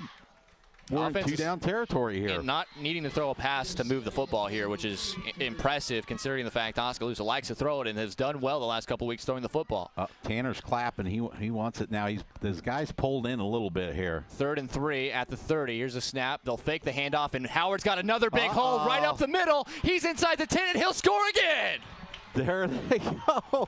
Good read by Howard. They went for Miller on the fake, and Howard pulled it back in, just like against Fort Madison. So the Oskaloosa running game is really alive right now. A 30-yard touchdown by Howard on the exact same play he scored from 29 the last drive, and we are just past 5 minutes into this third quarter, and Oskaloosa's offense has already had to have more yards than they had in the entire first half, and they are definitely feeling it good right now. Extra point, Blom is on for it. The hold from Howard, the kick is on the way, and it is good. 28-14, Oskaloosa has scored 21 straight in the last 6 minutes of game time, and they are feeling very good about their performance right now. They'll be kicking off after this quick break right here on the No Coast Network. Providing high-quality professional eye care with a truly caring staff is what Oskaloosa Vision Center has been doing for more than 30 years. With our state-of-the-art equipment, we can provide comprehensive eye exams, prescription glasses, and contact lenses, as well as medical care like eye infection and disease treatment, emergency eye care, and pre- and post-operative aid. Newborn to adult, we have the experience to meet all your eye care needs. Oskaloosa Vision Center. Come see us today. Well, about an hour ago, we were talking about how bad Oskaloosa was playing offensively, and at this point, after a big interception by Alex DeYoung and a pitch to Jaden Van Rukel, which really twisted the momentum quite a bit, Oskaloosa punches in a 13-yard run at the end of the first half with Casey Hill to go into the half tied at 14, and both possessions they've had it in the first 5 minutes and 6 seconds of this third quarter. They have marched it right down the field with the running game. Seth Howard scoring from runs of 29 and 30 yards. Just like that, Oskaloosa a 28-14 lead with all of the momentum in the building on their side, and Aaron Blom set looking for his 4th touchback. Yeah, but we also mentioned, man, it'd be nice to see them play well and see what they can do, and they sure did it. What do you know, another touchback by Aaron Blom. That one could have been caught. It was a low-line drive, but that's like a half a sack. We'll give him a half a touchback. Hey, he could have 5. He would be 5 for 5 now if they didn't tell him to squib it at the end of the first half. He didn't have enough air under that one. At the end of the first half, we do have some first half stats. Jody Steinlage helping us out, and just looking at it, it was not pretty. We'll get to that in a little bit, but big thanks to her for helping out. Yeah. She, the Steinlage's already, under it with William Penn Sports, and for them to, split up and give us. And that's not an easy job to do. She's doing it by herself tonight. So big thank you to Jody for filling in. And she usually works with her husband, but I think she's going solo tonight. She is solo. He had a volleyball game tonight to cover at home. So here's a little handoff on a reverse to Magnotti. He's going to get about 6 or 7 yards. That's the second time they've run that play, and they've done pretty well with it each of the first 2 times they've run it. He gets 6. It'll be 2nd and 4 from the 26-yard line in the territory of Mount Pleasant. So Blake has now moved to the opposite side, it looks like. Yeah, they're just kind of changing it up. They kept the tackles in the same spot, but they have Dykstra and Van Veldhuis on the opposite side, so they're trying to wear out different linemen each possession, I think. Well, and I know they wanted to take some shots at Cohorse with Blake off the line and really make him think about it. Well, he's lined up in the slot now. Here's a quick snap, and Beeson, he's going to be looking deep toward DeYoung, but it's out of play. Not where you want to go. Why would you try to go towards him? Well, they've already tested him once, and it didn't work out. They also tested Silvers a couple of times, and he's played good defense. The coverage for both teams in the pass game has been great. That has definitely been the highlight for both teams defensively, is the fact that the coverage just has been fantastic. Nobody's had a broken down coverage. The issue has been the fact that Oskaloosa now can run the football, and Mount Pleasant had a pick 6, which helped them score on one of their 2 touchdowns. Yeah, and if Mount Pleasant doesn't get a first down here, Oskaloosa could be, what was that they used to sing on Monday Night Football? It could be turn out the lights here if Oskaloosa takes it and turn and out scores the lights. Again. The party's over. Dandy Don Meredith. That's what I was trying to think. 6:06 to go, and Mount Pleasant's going to have to burn one. 28-14 the score. We'll go ahead and keep it here. First half stats, I didn't have them earlier, so let's just go ahead and mention this. 72 rush yards from Mount Pleasant, 70 yards in the air. They really didn't get much going at all, but they had a pick 6, which helped. 58 rushing yards for Oskaloosa and 147 in the air, but a lot of those came on the first couple of drives, and Oskaloosa was only able to punch one of those in for a score. With that all being said, you find yourself in a position at the half where you feel good if you're Oskaloosa at 14-all, but now at 28-14 and getting, with Mount Pleasant facing a 3rd and 3 here, a chance to maybe get off the field again and get the football back, you got to feel like, whatever was said at halftime and whatever adjustments were made, we can tell you what the adjustment was. Let's just run the football. But other than that, just the energy Oskaloosa's had coming out here in the second half has been unbelievable. Well, energy and adjustments. Let's credit the coaching staff. They came out, they made some adjustments, I'm sure, in their line blocking, and it has freed things up big time. So Coach Eversmeyer, the guys up here in the booth, they're the ones that notice that stuff, and good job by our coaches adjusting. Here's the snap. 4 wide receivers out of the timeout. Beeson looking to throw. Now he rolls out. Kraber is in his face. The throw to the near side is going to be incomplete as Ashton couldn't hold on to it while he was tippy-toeing along the sideline. That brings him a 4th and 3, and dangerous time for Mount Pleasant as they will punt it away here with 5:59 to go here in the third quarter, trailing Oskaloosa 28-14, and Miller goes back once again to receive a punt from Chase Lamb. This has been a strong point for Mount Pleasant in this game, but just having the punt unit out there is bad. If you're Oskaloosa, do not leave. Watch for a fake here. Lamb will boot it away. Missed it. Uh-oh. He shanks it. Oh, my. I just got done talking. Way over there at the 30-yard line. It's at Oskaloosa's 30. The referees don't even know where the ball is. He kicked it back to Fairfield. And I was just going to say, it's one of the best punters I've seen all year. He's been unbelievable. Looks like we have some cramping going on over there on the far sideline as Oskaloosa. Somebody's over there, can't quite tell who it is. Yeah, it's a cramp, and we talked about it. They're marking it at the 32-yard line. That's a punt of 5 yards. Ouch. Wow.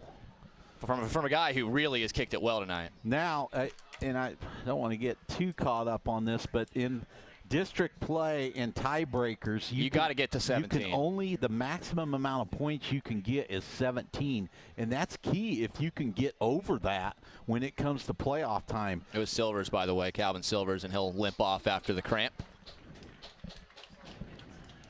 But either way, what you were saying is really important, because especially considering the fact that there are 2 wild cards here. It's not like it's really simple, guys. Let's just win, win, and win, and win. If you have a situation where, guys, we want to win, but we also want to win big, because that gives us an opportunity with that point differential tiebreak to maybe squeeze in one of those 2 wild card slots. And that's why it's so important to win by 17 plus in every game you do win, and try to lose by less than 17 if you do lose. Well, and we got 3 games that we talked about later on this year that are definite 17-point win games. So you're looking at, if you can do that tonight, 5 games that you won in district by at least 17, that's going to put you in a good position no matter what. Even if you lose by 17 in the other 2 games. Right. Because that's what's going to happen in a lot of districts, is a team is going to lose 2 games by over 17 points and win the rest of them by 17 plus. You got to put yourself in that same mix as Osky comes out after the shank of a punt by Lamb. 4 wide receivers, 1st and 10 from the Mount Pleasant 32-yard line. It's going to be Miller again just trudging forward. He'll be eventually stopped with the forward momentum, and they'll mark him down to the 28, a gain of 4. For a small guy, he just runs really hard in the middle there. Casey Hill was on defense, so it's not as though he cannot play. They're just rolling with the hot hand right now. Well, I love this, because we're doing exactly what I talked about. We're getting 4 yards. We're just grinding it up there. We're not getting stopped for no yards or negative yards. Our offensive line is controlling this game. 5:20 left here in this third quarter. Osky football, 4 wide receivers. Howard fakes the handoff. He rolls out. This is the first pass play of the half, and he's just going to throw it at the feet of Van Leuven, just trying his best to not make a massive mistake. That is the first time we've seen a pass play trying to catch Mount Pleasant off guard, and once again, they had great coverage. Well, and it was good coverage by Mount Pleasant. And I like the call. They've been pounding it inside, getting 4. If you're Mount Pleasant, you got to start selling out to the middle to stop it. And somebody could have leaked free there, but Mount Pleasant did a good job on that. It'll be 3rd and 6 now from the 28-yard line in Mount Pleasant territory. Howard takes a snap, looking to throw again. Pump fakes, and now he wants to run up the middle. Gets inside the 30 and loses a yard. It'll bring up a 4th and 7 or so, and it looks like Blom's going to come on for an attempt. He's been kicking it really heavy this direction, and this will be a 47-yard attempt for him. And what little wind there is looks like it might be at his back. I believe you are correct. So he's got 4 touchbacks all to this direction, and he's lining up right in the middle of the field for what will be, as we're going to stop. Shoestring. Problem. Yeah, they got a lineman who's trying to make an adjustment. Nobody, of course, back to return. We don't really see that. And you see it in the NFL sometimes on long field goal attempts, but you miss this. It's just on the 20-yard line. And all you have to do is make sure it doesn't get blocked at the line of scrimmage. Cole Henry is the snapper. This is a big kick. This is put you up 3 scores. And it would put you up that 17 mark. Blom right in the middle of the field, maybe a hair to his left. 4.5 left in the 3rd quarter. The snap, the hold is down. The kick is high on the way. It's got the distance, but it is to the right. So well, the snap was in the ground. It wasn't a good snap. No, he got it down, but that'll just be a touchback as Oskaloosa, once again, Blom is 0 for on the season, but he's given him a ride, giving him a few shots. And I talked to Coach Jenkins about this. Even though he hasn't done anything, the rule puts it in his advantage. He can just try to score points every time he thinks he's close enough and not feel like he's losing much in field position because the ball will get marked to the 20 every time anyways. Well, and to his defense, there's got to be a good snap, a good hold. Once in a while, though, he seems to kick the ball a little fat. And by that, he hits the bottom of the ball and gets extra spins in it. And sometimes, like that one, almost didn't make it there, which we know he's got plenty of leg to get it there. Yeah, just kind of miss-hit that one a little bit. Bad snap. It's still on the ground, and Beeson eventually just falls on it as Oskaloosa was coming into the backfield. That time, it looked like it was just kind of harmlessly sitting at his feet, and he picked it up a couple of times, just couldn't get a hold of it. And he just had to land on it. Loss of 2 on the play. It'll be 2nd and 12 from their own 18. Well, if you're Oskaloosa defense now, the one thing you cannot do is allow a big play. You've got to play good, solid defense. Don't let them have any big plays. They're struggling big time right now, and just keep doing what you're doing, but do not let anybody break loose. 4 wide receivers, 2 to each side, 3:50 left. It's going to be just a handoff to Puig right up the gut, nothing there. Dykstra, the first man there, and it looked like also in there was Keegan Mitz-Butler, the sophomore, having a great game in the interior for Oskaloosa along the defensive line. 3.5 to go, 3rd quarter. Osky leading at 28-14, and now it's 3rd and 12 for Mount Pleasant. And I'll tell you what, I guarantee you Blakeman Veldhuizen is absolutely loving this. Getting moved around and not knowing where he's at all the time. And they can't key on him and double team him.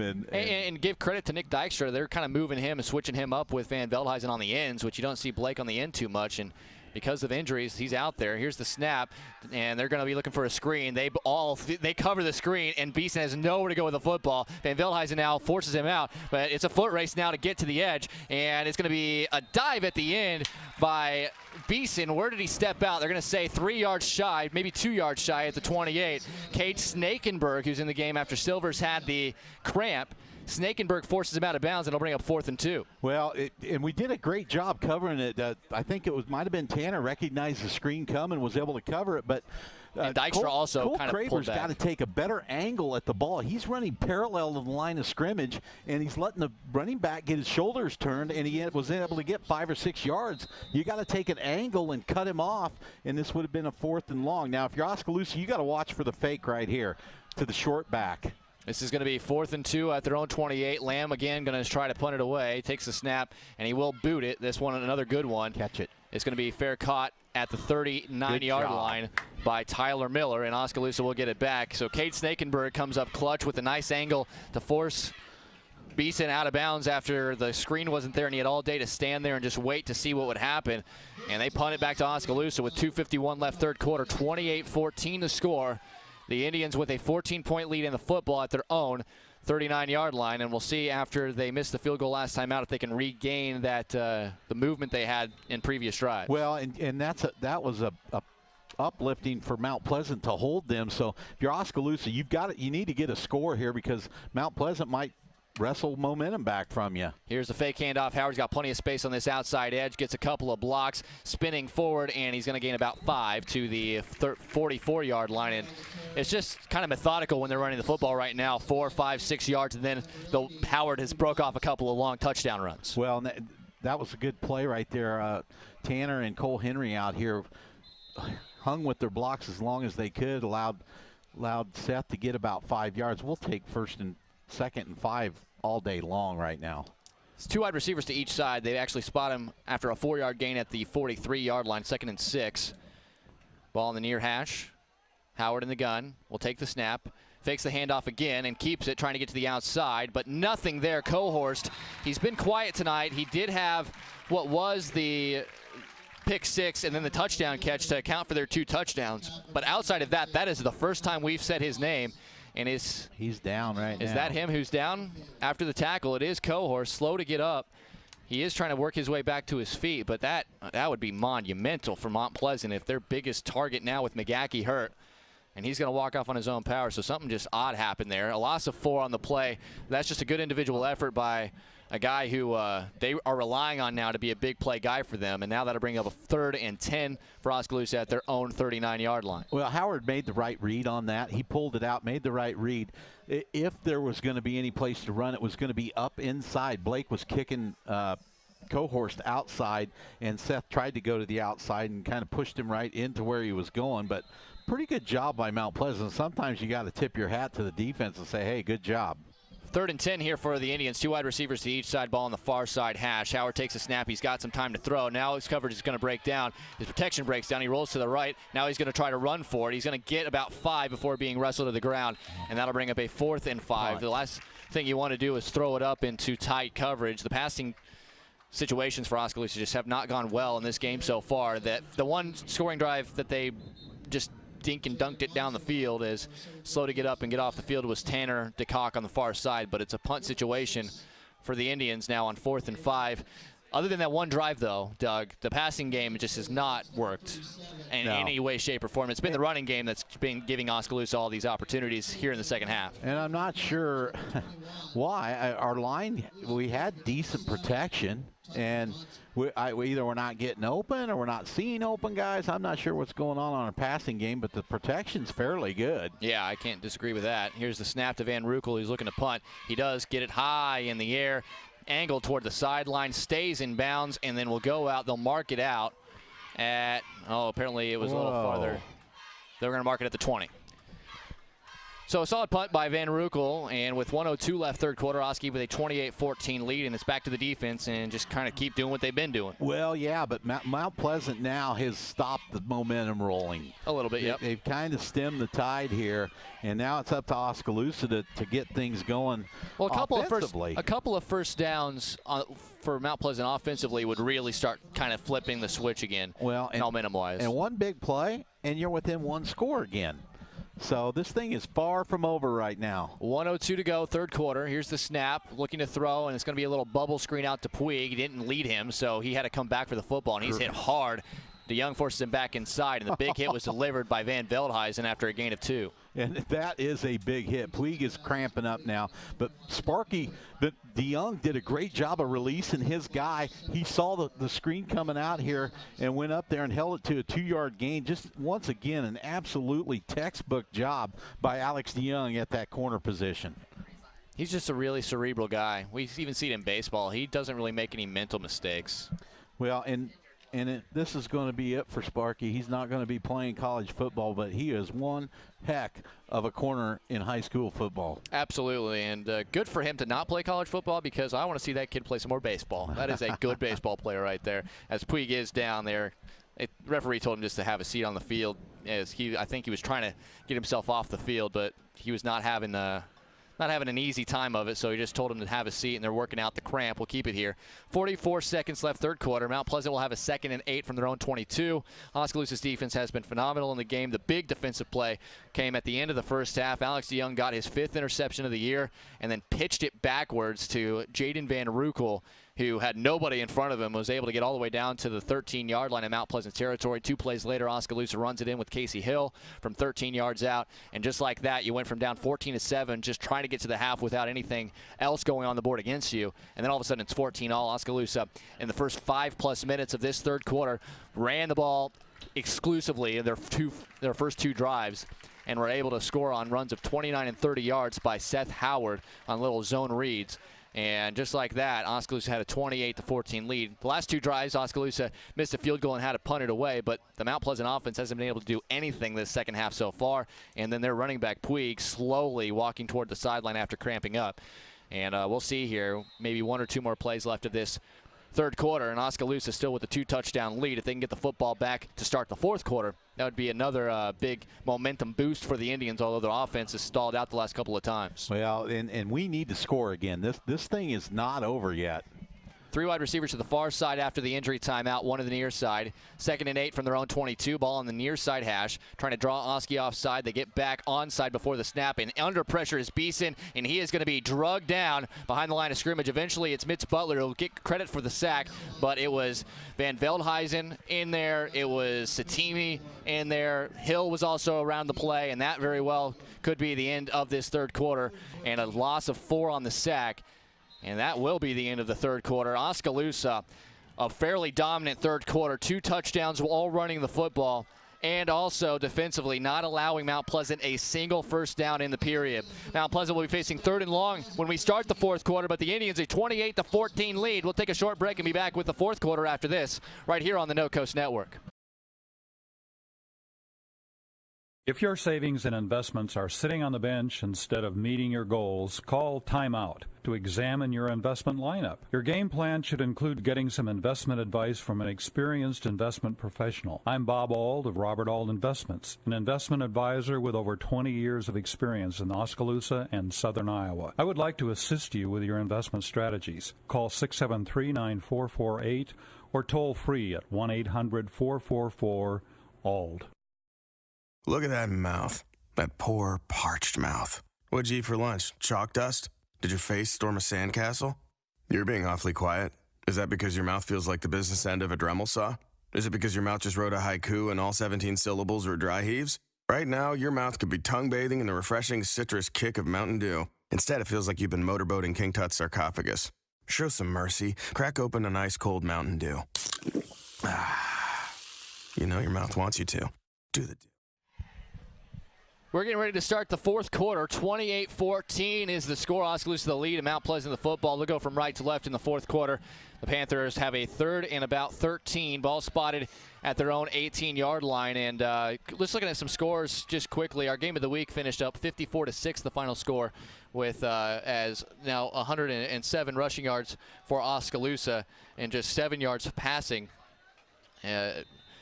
12 total yards for Mount Pleasant in that third quarter. That is unbelievable. Thanks to Jody Steinlager for getting us those stats, but holy cow, 7 total yards. Here's Beeson. He's looking for more here on 3rd and long. Dykstra gets off his block, and he'll help bring him down. Big Biscuits eventually got in there to help him out, but Dykstra single-handedly to shed his blocker, and that'll bring up a 4th and very long here. For 4th and about 20, and this is a half-to-punt situation down by 2 touchdowns with 11:40 to go. Osky needs that next touchdown, though. Yes, they do, and all his receivers ran go routes there. And they were 35, 40 yards down the field, and Beeson had no chance to throw it that far, and good coverage sack by the Indians there. We'll have Scores on Scores and More presented by Bubbler coming up after our game is final, so be sure to check that out. That's on 104.9 FM KBOE. As this punt by Lamb, a good one. Miller catches it at his 45-yard line of Mount Pleasant, trying to get outside, nothing there. He's going to try to squirt forward. He's tough. He won't go down easily, but he'll probably have a net of nothing on the return there. I'm good with that. He caught the ball. It looked like he didn't see the ball. Yeah, he kind of misread it a little bit. Well, again, we talked about it. There is a little bit of a wind the other way, and this is the first time Lamb's actually punted this direction. Yeah. So 11:06 to go in regulation. Oskaloosa a 28-14 lead. They got it 1st and 10 at the Mount Pleasant 44. Ball on the far side hash. The Indians on all white, going from left to right. And we'll see if Seth Howard in this offense can continue to run the ball well, because the passing game just hasn't been there. As mentioned, just 7 yards in the pass game in that third quarter, but they had over 100 yards running the football in that third quarter, allowed only 7 yards so far, and that was before the sack. Yeah, so you got to finish this game right here. This is a drive that could put it away. Hill back in at tailback. You got 4 wide receivers. Howard fakes the snap, looks to the sideline. They'll quickly get back to the line. 1st and 10. Here's the snap. A handoff to Hill, straight up the gut, right to the 40-yard line, gain of 4. 2nd and 6. We'll take that. We've got to score something right here. We've been playing. It's kind of like the first half. The game was played in our territory. This second half, it's all been played in Mount Pleasant's territory. We scored a couple, but we need to score again right here. 28-14, the Indians lead with still 10:40 to go in the fourth quarter. 15 on the play clock as they look back to the sideline. Miller's actually split out as a wide receiver, which is why Hill is in the game at running back. Miller's been the hot hand at running back so far this half. 2nd and 6. Snap, another handoff. Hill straight up the gut, and he's going to go inside the 30, run over a man, and get all the way down to the 20-yard line. What a fantastic run, and again, the hole is just straight up in the A-gap. Kind of slow to get up, and eventually running down the field that time was Tucker Irwin, but he looks like he's no worse for the wear, and Oskaloosa quickly back to the line of scrimmage on 1st and 10 at the 20 in Mount Pleasant territory. Pound him right at him. Just snap it and go with Hill right up the middle. Howard in the gun, 4 wide receivers, 2 to each side. Trying to draw him offside, but Mount Just Pleasant able to get back. did. Yeah, almost got him to jump. 10-14 to go. 4 wide. Here's the snap. Fake handoff, and Howard looking to go to the outside. And DeCock gets enough of that block to get him just enough room to squeeze 5 yards out of that play. Well, I hate that play. I've seen that play last week and the week before, and we got lucky there to gain anything. That play never works. It looks like a broken play to me. There's a man who DeCock just got enough of on that far side to kind of, some more cramps over there. He's down. But what was interesting is Tanner DeCock is just out there. It looks like he's waiting for either a pass or a pitch. Yeah. And then when he sees that Howard is for sure running the ball, then he tries to kick out block and get him the edge. He got just enough of him to allow him to get 5 yards to the 15, so it'll be 2nd and 5. But I agree with you. It's kind of an ugly play. And that's just a situation where you've run it up the A-gap twice with success, and now you're trying to get them to guess inside and have a little bit more space and real estate. Mount Pleasant's done a pretty good job overall just staying at home in this game, but Oskaloosa really has tore them up on the ground in the second half. Yeah, I don't like that play. It looks like a broken play to me. You got a receiver standing there that looks like he's confused whether he's supposed to catch the ball, block. He's just standing there. So the defender's right there too. It's just not a very good design play in my book.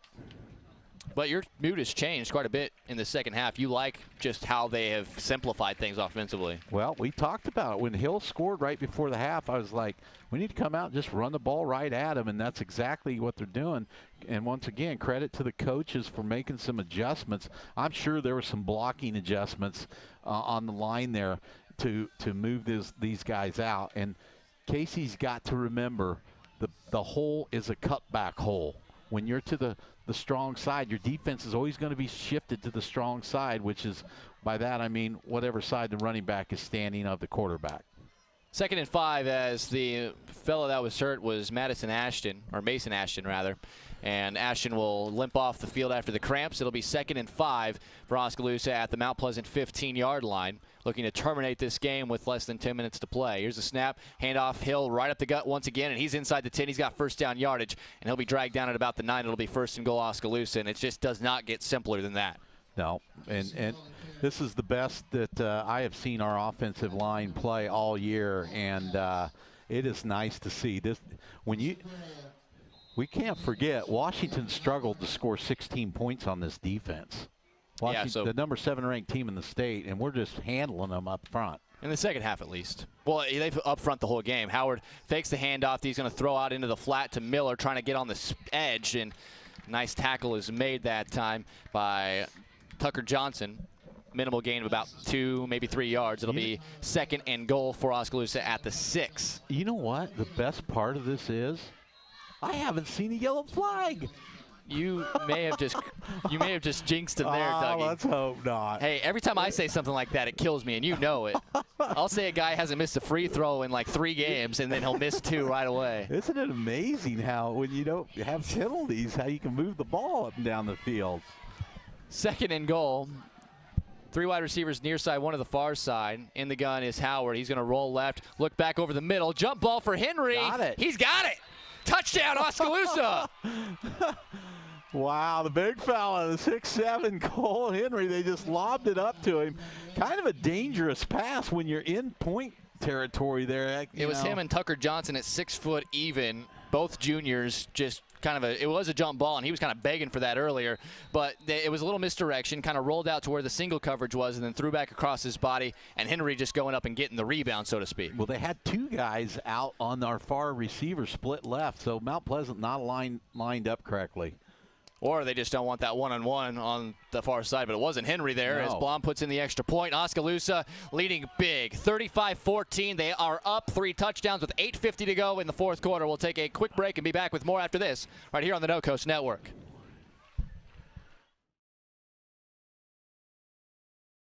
Brand names close to home? Then look no further than Penn Central Mall in Oskaloosa. Penn Central Mall has a wide variety of stores for people of all ages. Find the perfect pair of silver or Vigas jeans at Maurice's. Get a pair of Oakley sunglasses from the smiling staff at Eye Care Partners. Cozy up with Ashley Furniture from Gilworth Furniture. And find that dazzling diamond from Gardner Collier Jewelry. When you're done, grab a bite to eat at Miranchito or the Pizza Ranch. It's all at Penn Central Mall in Oskaloosa. Shop, walk, and enjoy. Penn Central Mall. 35-14. It was 14-7 late in the first half. Oskaloosa was down by 7. But that big interception by Alex DeYoung, the pitch to Van Rukel, gets it down inside the red zone, and late in the half, Casey Hill ties the game with a 13-yard touchdown run, and the second half has literally been all Indians.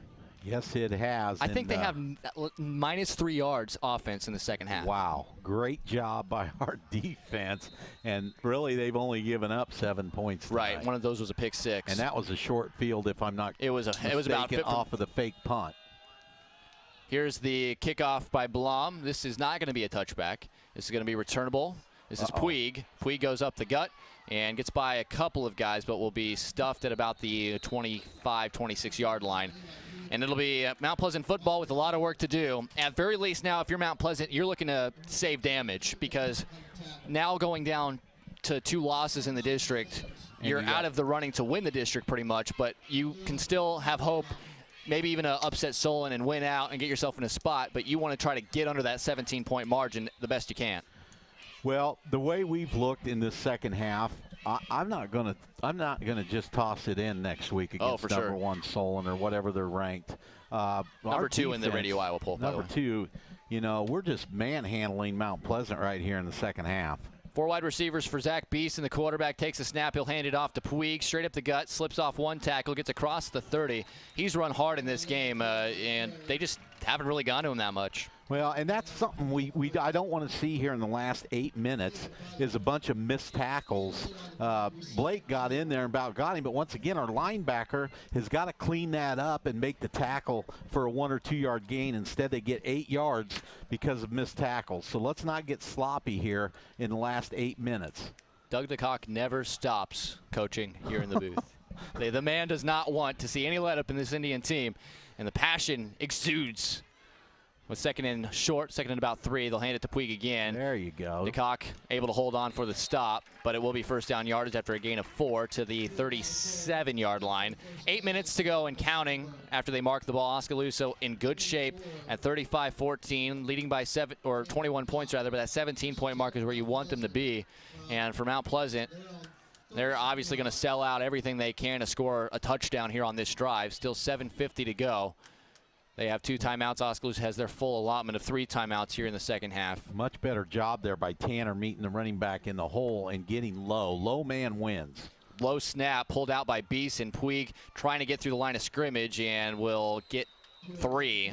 And DJ Miles is in there, and he's a hitter. That's the first time we've said his name in action tonight. He's played a little sparingly, but he was a starter week 1 and missed the last couple of weeks with a broken rib.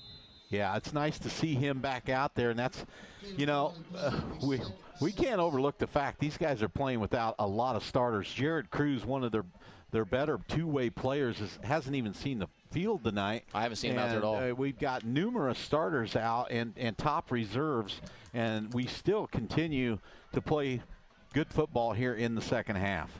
2nd and 7 from the 40. A little quick throw, sliding and making the catch. This time is Chase Lamb, and that is the first completed pass in this half for Mount Pleasant. And that is going to be marked to the 49, first down after a gain of 9.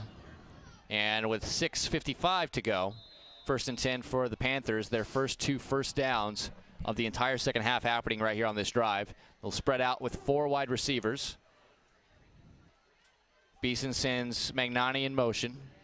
Here's the snap. He's looking to throw. He's got time. Now he's going to get to the outside. No flag is thrown. He's going to turn it up, and Miles, a good open field tackle at about the 44-yard line. That's just good to see. Like you said, just good to see him out there. And there was the form tackling you were talking about. Well, nice job there, but we got a tackle or somebody, and he's going out right now. Did not do a very good job of containing. We're moving Blake around, but Keegan Butler is back in there, and he's done a fantastic job tonight. So they'll spread out just 2 wide receivers here. Split out 2 wide receivers on 2nd and 4. Here's the snap. Beeson's going to hand it to Puig, right up the gut. Just trying to run heavy. Miles, look at that tackle, helping out Tanner DeCock. DeCock had a good tackle wrapped up, but Miles, you talked about it. Second guy's got to finish the tackle, and he did right there. Gain of about 1. And it's going to be 3rd and, we'll call it 3, at the 44-yard line in Oskaloosa territory. Well, I'm plenty hard on my own kid, Tanner, for a lot of times, but I'm going to give him credit right there. That's much better job of tackling. He's just not big enough to take a guy and drive him back, and he needs guys like Miles to come clean up the mess once he gets them under control. 3 wide to the far side for the Panthers, 1 to the near side, and the gun is Beeson on 3rd and 3. Here's the snap. He'll look to the left. He'll throw it. And did Lamb pull that in? He did. Good timing route there. Silver's good coverage. Keaton DeCock this time trying to come up in coverage, but that's the second time they've hit a quick slant to Lamb, and he really wasn't much of a target in the first half either. Again, Cohorst, nowhere really to be found on this offense. Well, we're going to need to make an adjustment on that quick little slant route. That's twice they've got inside of Silver's on that. Now look for them to fake that slant and go up the sideline with a go route here pretty quick. 1st and 10 at the 37 in Osky territory. 2 wide receivers to each side, 1 back. Beeson does get a jump, but they're going to stop the play before the free play is allowed. I believe this is going to be on Oskaloosa for an encroachment. The official? No, they're going to say false start on Mount Pleasant. Interesting. How about that? I did not see that one, but apparently somebody flinched, and that's why Mitch Butler fired off the line. I'm not sure, but I think that keeps the flags at 0 in the second half. Doug, you are playing with fire right now, my friend. I'm daring them. 4:40. They haven't really called much on either team in this half. 3 wide receivers to the far side. The snap is a bad snap. Gets past Beeson, and he's just going to fall on it and cover it up on his own side of midfield back to the 47-yard line. So after Mount Pleasant started getting something going here, although Oskaloosa's kind of softened up defensively with the 3-touchdown lead, at 4:37 to go fourth quarter, they'd like to score a touchdown just to get under that 17-point threshold, but now they're facing a second and, I mean, let's do the quick math, 25. Jenkins playing some exotics there. He was bringing a safety blitz with Keaton on the outside, and I think they were going to drop back with their corner, and Keaton gets a nice easy touch tackle there. 4:12 and counting. It's 2nd and 26, we'll call it. The snap, a handoff right up the gut to Puig, and he's going to get good just hit on the other side of midfield. DJ Miles, this is really good to see tonight. Yeah, Tanner DeCock again got the first hit, and now we got a lineman down dealing with some cramps. You talked about it, and it's kind of It's kind of creating exactly what you had envisioned. A little prophetic in the pregame that this was going to be an issue.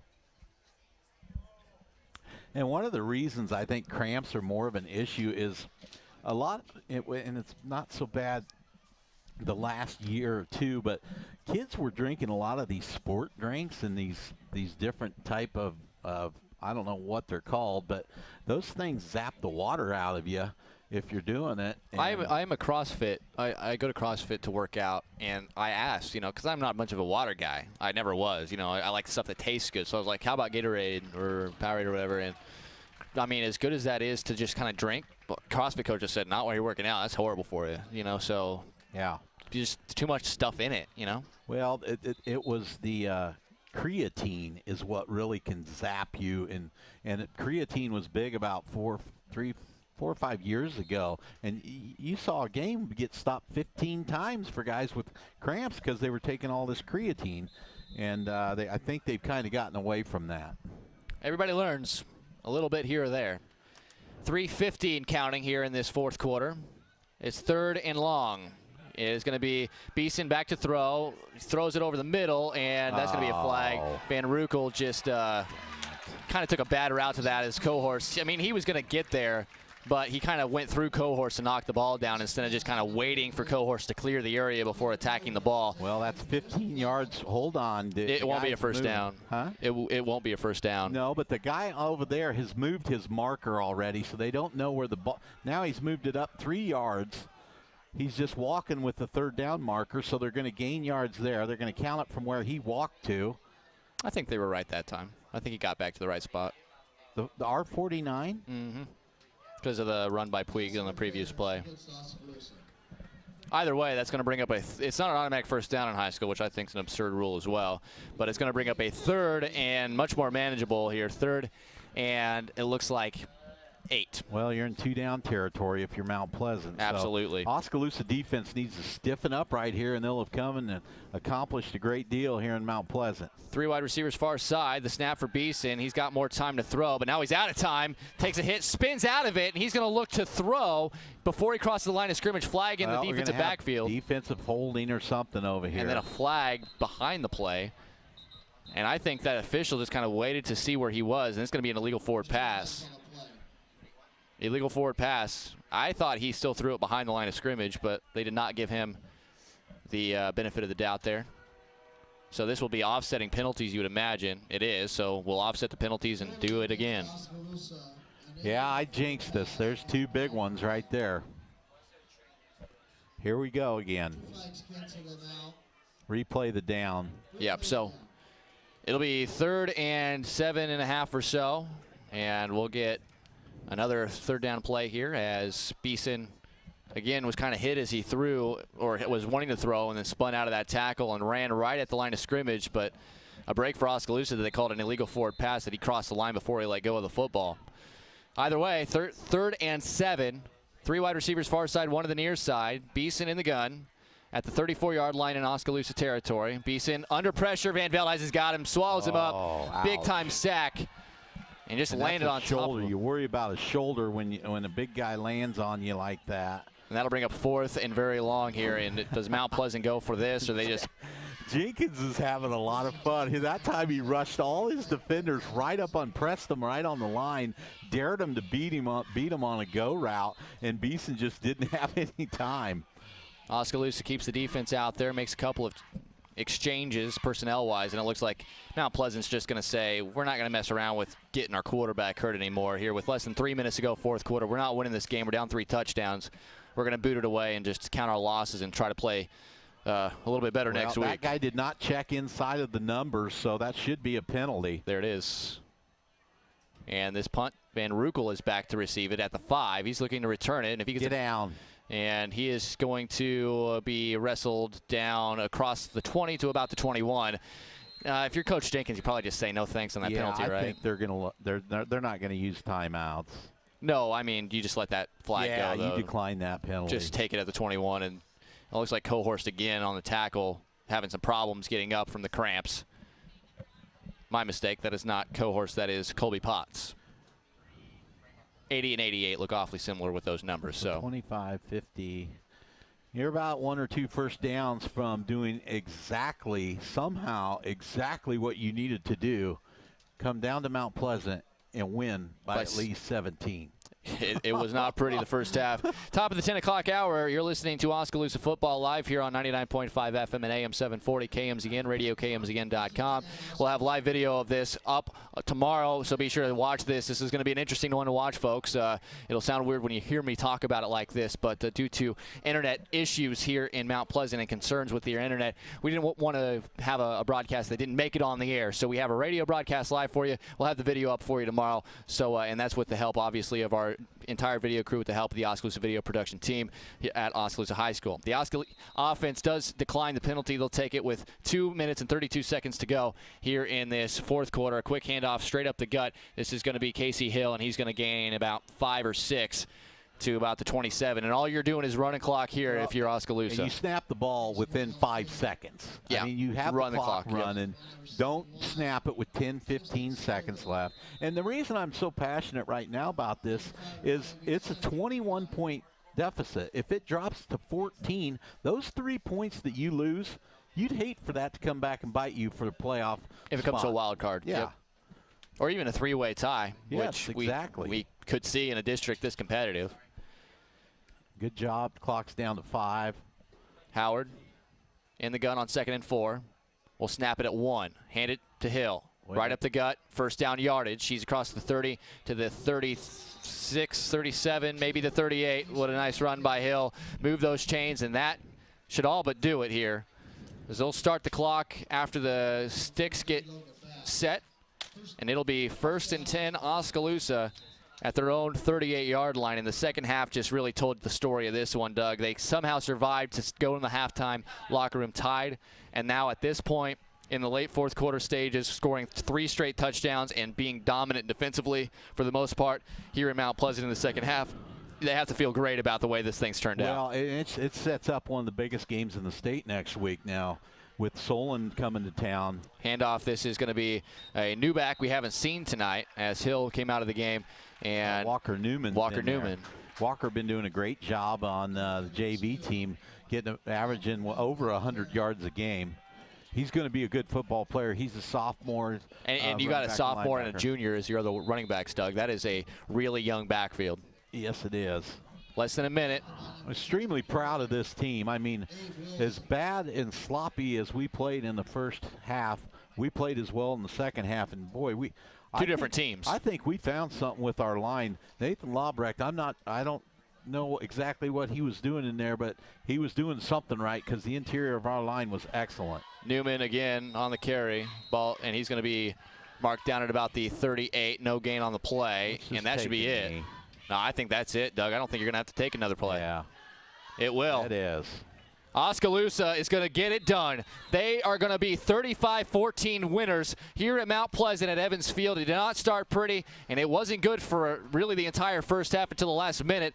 A huge interception by Alex DeYoung. He pitched it to Jaden Van Rukel, who went all the way down the 13-yard line in Mount Pleasant territory. Oskaloosa scored with less than a minute on the clock in the second quarter, and then just rallied from that momentum out of the halftime locker room and scored 2 quick touchdowns on their first 2 drives of the second half, and then just coasted to a 21-point win, 35-14. They moved to 3-1 on the season, 2-0 in district play, and again, as Doug mentioned, sets up a huge matchup with one of the best teams in the state in Solon to see who's going to be in the driver's seat to win this District 5 in Class 3A. We'll take a break, come back with the post-game show, and let you know exactly what is coming up the rest of the week right here on the No Coast Network.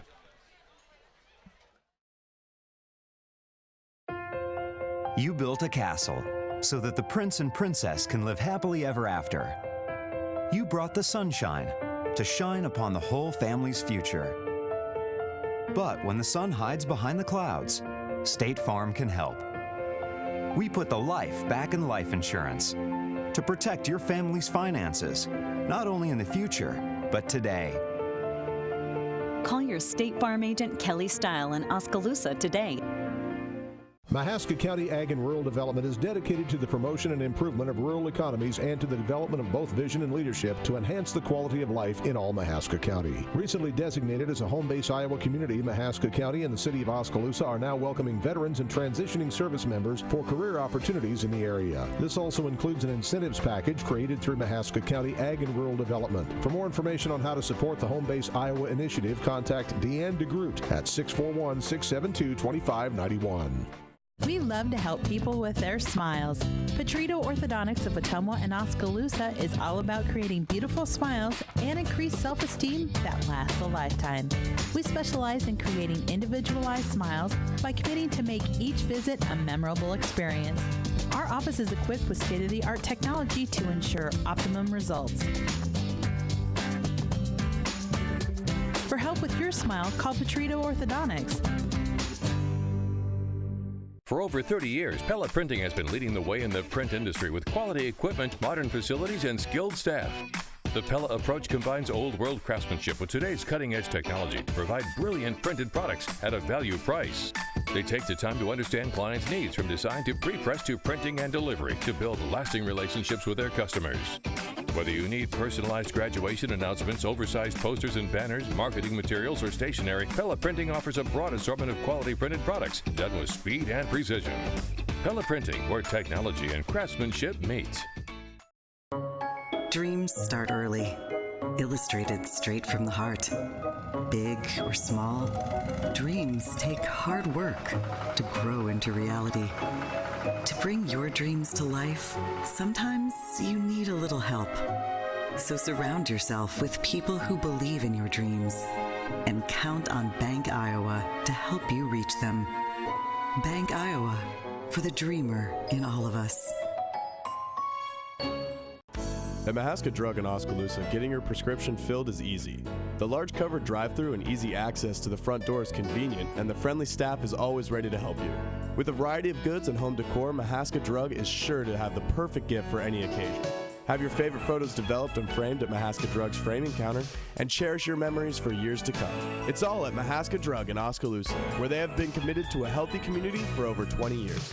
Call 673-3439 or stop in today. Final score tonight, a fantastic 35-14 win for Oskaloosa. They move to 3-1 on the year and 2-0 in District 5 in Class 3A. That lines up a huge matchup at home for homecoming against Solon. You win that game, you are definitely in the driver's seat, not only to make the playoffs, but potentially to win this district. But first things first, let's talk about this game. First half looked horrible, second half looked great. Oskaloosa made great adjustments, came out with good energy in the second half, Doug. And I think the way you finish this game, you just have to feel really, really good about the way you responded after a horrible half of football. You're exactly right, Emery. That second half was the best half of football that we played all year. Now, the passing game is not there yet. So something's got to change there. I'm not sure what. Maybe we can learn something, because Solon will do a lot of the same things that Mount Pleasant just did. They'll give you a big cushion. They're not going to get beat deep. So we've got to learn. We got to learn how to make the right reads and do the right thing in the passing game. But I am excited about our line play. I mean, both sides of the ball just dominating and moving Blake around was brilliant. He was always in there. It's hard to focus on him and just say, hey, when he's in the same spot, you two guys block him every time. So Oskaloosa is going into Solon doing exactly what they needed to do. If you look at the statistics here from the second half, the total game statistics, Oskaloosa 217 yards on the ground, most of which occurred after halftime. They only had 58 at the half, and then 158 yards in the air. They only had 11 in the air in the second half, but that included a pass touchdown from Howard to Cole Henry. Once again, those guys have been hooking up quite a bit for touchdowns this season, which is good to see. Mount Pleasant, according to the stats from Jody Steinlage helping us out here in the booth, 85 passing yards for Mount Pleasant, 72 rushing yards, a total of 15 yards offense in the second half. So that just tells you what the defense did. 6 of the or a pick six from Howard on a terrible decision early in the first quarter. You can only really pin the one drive on the defense that they had in that middle of that second quarter that they went down and put up a legit touchdown. It was a good drive by Mount Pleasant, but other than that, Doug, defense was unbelievable tonight. Special teams looked good. Blom still hasn't made a kick, but they're still trusting him. He's doing a good job on the kickoffs, getting touchbacks, and overall, if you're Oskaloosa, the pass offense is really the only thing that I can think of right now that you immediately have to go to the drawing board and make adjustments for, because everything else showed up tonight. Yeah, you're right, Emery. The passing game, we got to make some adjustments there, but you're 2-0 in district. You're 2 17-point wins. You're looking good. You got the one of the top-ranked teams in the state coming next week, and these guys, I mentioned to you earlier when the boys came home, and I was like, yeah, I heard we lost another player. They're like, big deal. Just put somebody else in there. That somebody else tonight was Nathan Lobrecht, and man, did he do a job, or somebody did in the inside. I think they all did. They all did. Just a fantastic job by the Indians tonight to come to Mount Pleasant and pick up a 21-point win. Mount Pleasant falls to 2-2, 0-2 in the district. They're really up against it if they want to make the playoffs, and they're going to have to rattle off some wins and probably upset Solon later this year.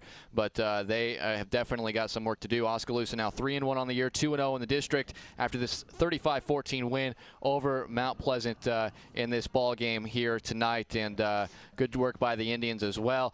Scores are more presented by Bubbler, currently ongoing, so be sure to stay locked in for that. Also, be sure to check out tomorrow morning the Indian Power Hour. We'll be hearing from Cade Snakenberg, Nick Ryder, Calvin Silvers, a couple of football players on there as well. They'll be talking all things Oskaloosa, getting ready for homecoming week next week. That's at 9 a.m. here on KMZN. Then, of course, be sure tomorrow to check out William Penn football starting at 12:45 for the 1 p.m. kickoff as they take on Central Methodist in Oskaloosa. And, of course, then Iowa football takes on North Texas tomorrow afternoon on 104.9 FM KBOE. Dougie, thanks so much for giving us a big help in hand tonight, as always, here in the booth. It's always fun to hear your insight. You're kind of Eddie Podolak of the Oskaloosa Indians, and we appreciate the personality you bring up here. This is just a great win for the Indians, and it's going to be a fun one next week against Solon. Well, thank you, Emery, and great job to you two. I hear a lot of compliments, and also KMZN, KBOE, MCG, the coverage. But let's get everybody out to the stadium next week for homecoming. You never know, and actually these kids believe. Let's get our fans there and let's everybody believe we could have something special working here in Oskaloosa. Absolutely. That is Doug DeCock, our fantastic color commentator tonight. For our entire crew, including our director, Titus Letstring, our board operator, Michael Leverton, back in the No Coast Network studios. This is Emery Sunger signing off with the help of the Oskaloosa Video Production Program at Oskaloosa High School. In Oskaloosa picks up a win, 35-14, moving to 3-1 as they defeat Mount Pleasant on the road. And you heard and watched it right here on the No Coast Network. You've been listening to Oskaloosa Indians football. Brought to you by Bank Iowa, Mahaska Drug, William Penn University, Fairway, Raymond James Financial Services, Roxfort's Decorating Center, Oskaloosa Vision Center, Swim Sports Awards and Screen Printing, Hawkeye Real Estate, Cloud Valve Company, Robert Auld Investments, Mahaska, Kinetic Edge Physical Therapy, Penn Central Mall, Kelly Style Insurance, Oskaloosa Area Chamber and Development Group, Pedrito Orthodontics, and Pella Printing. This has been a presentation of the No Coast Network.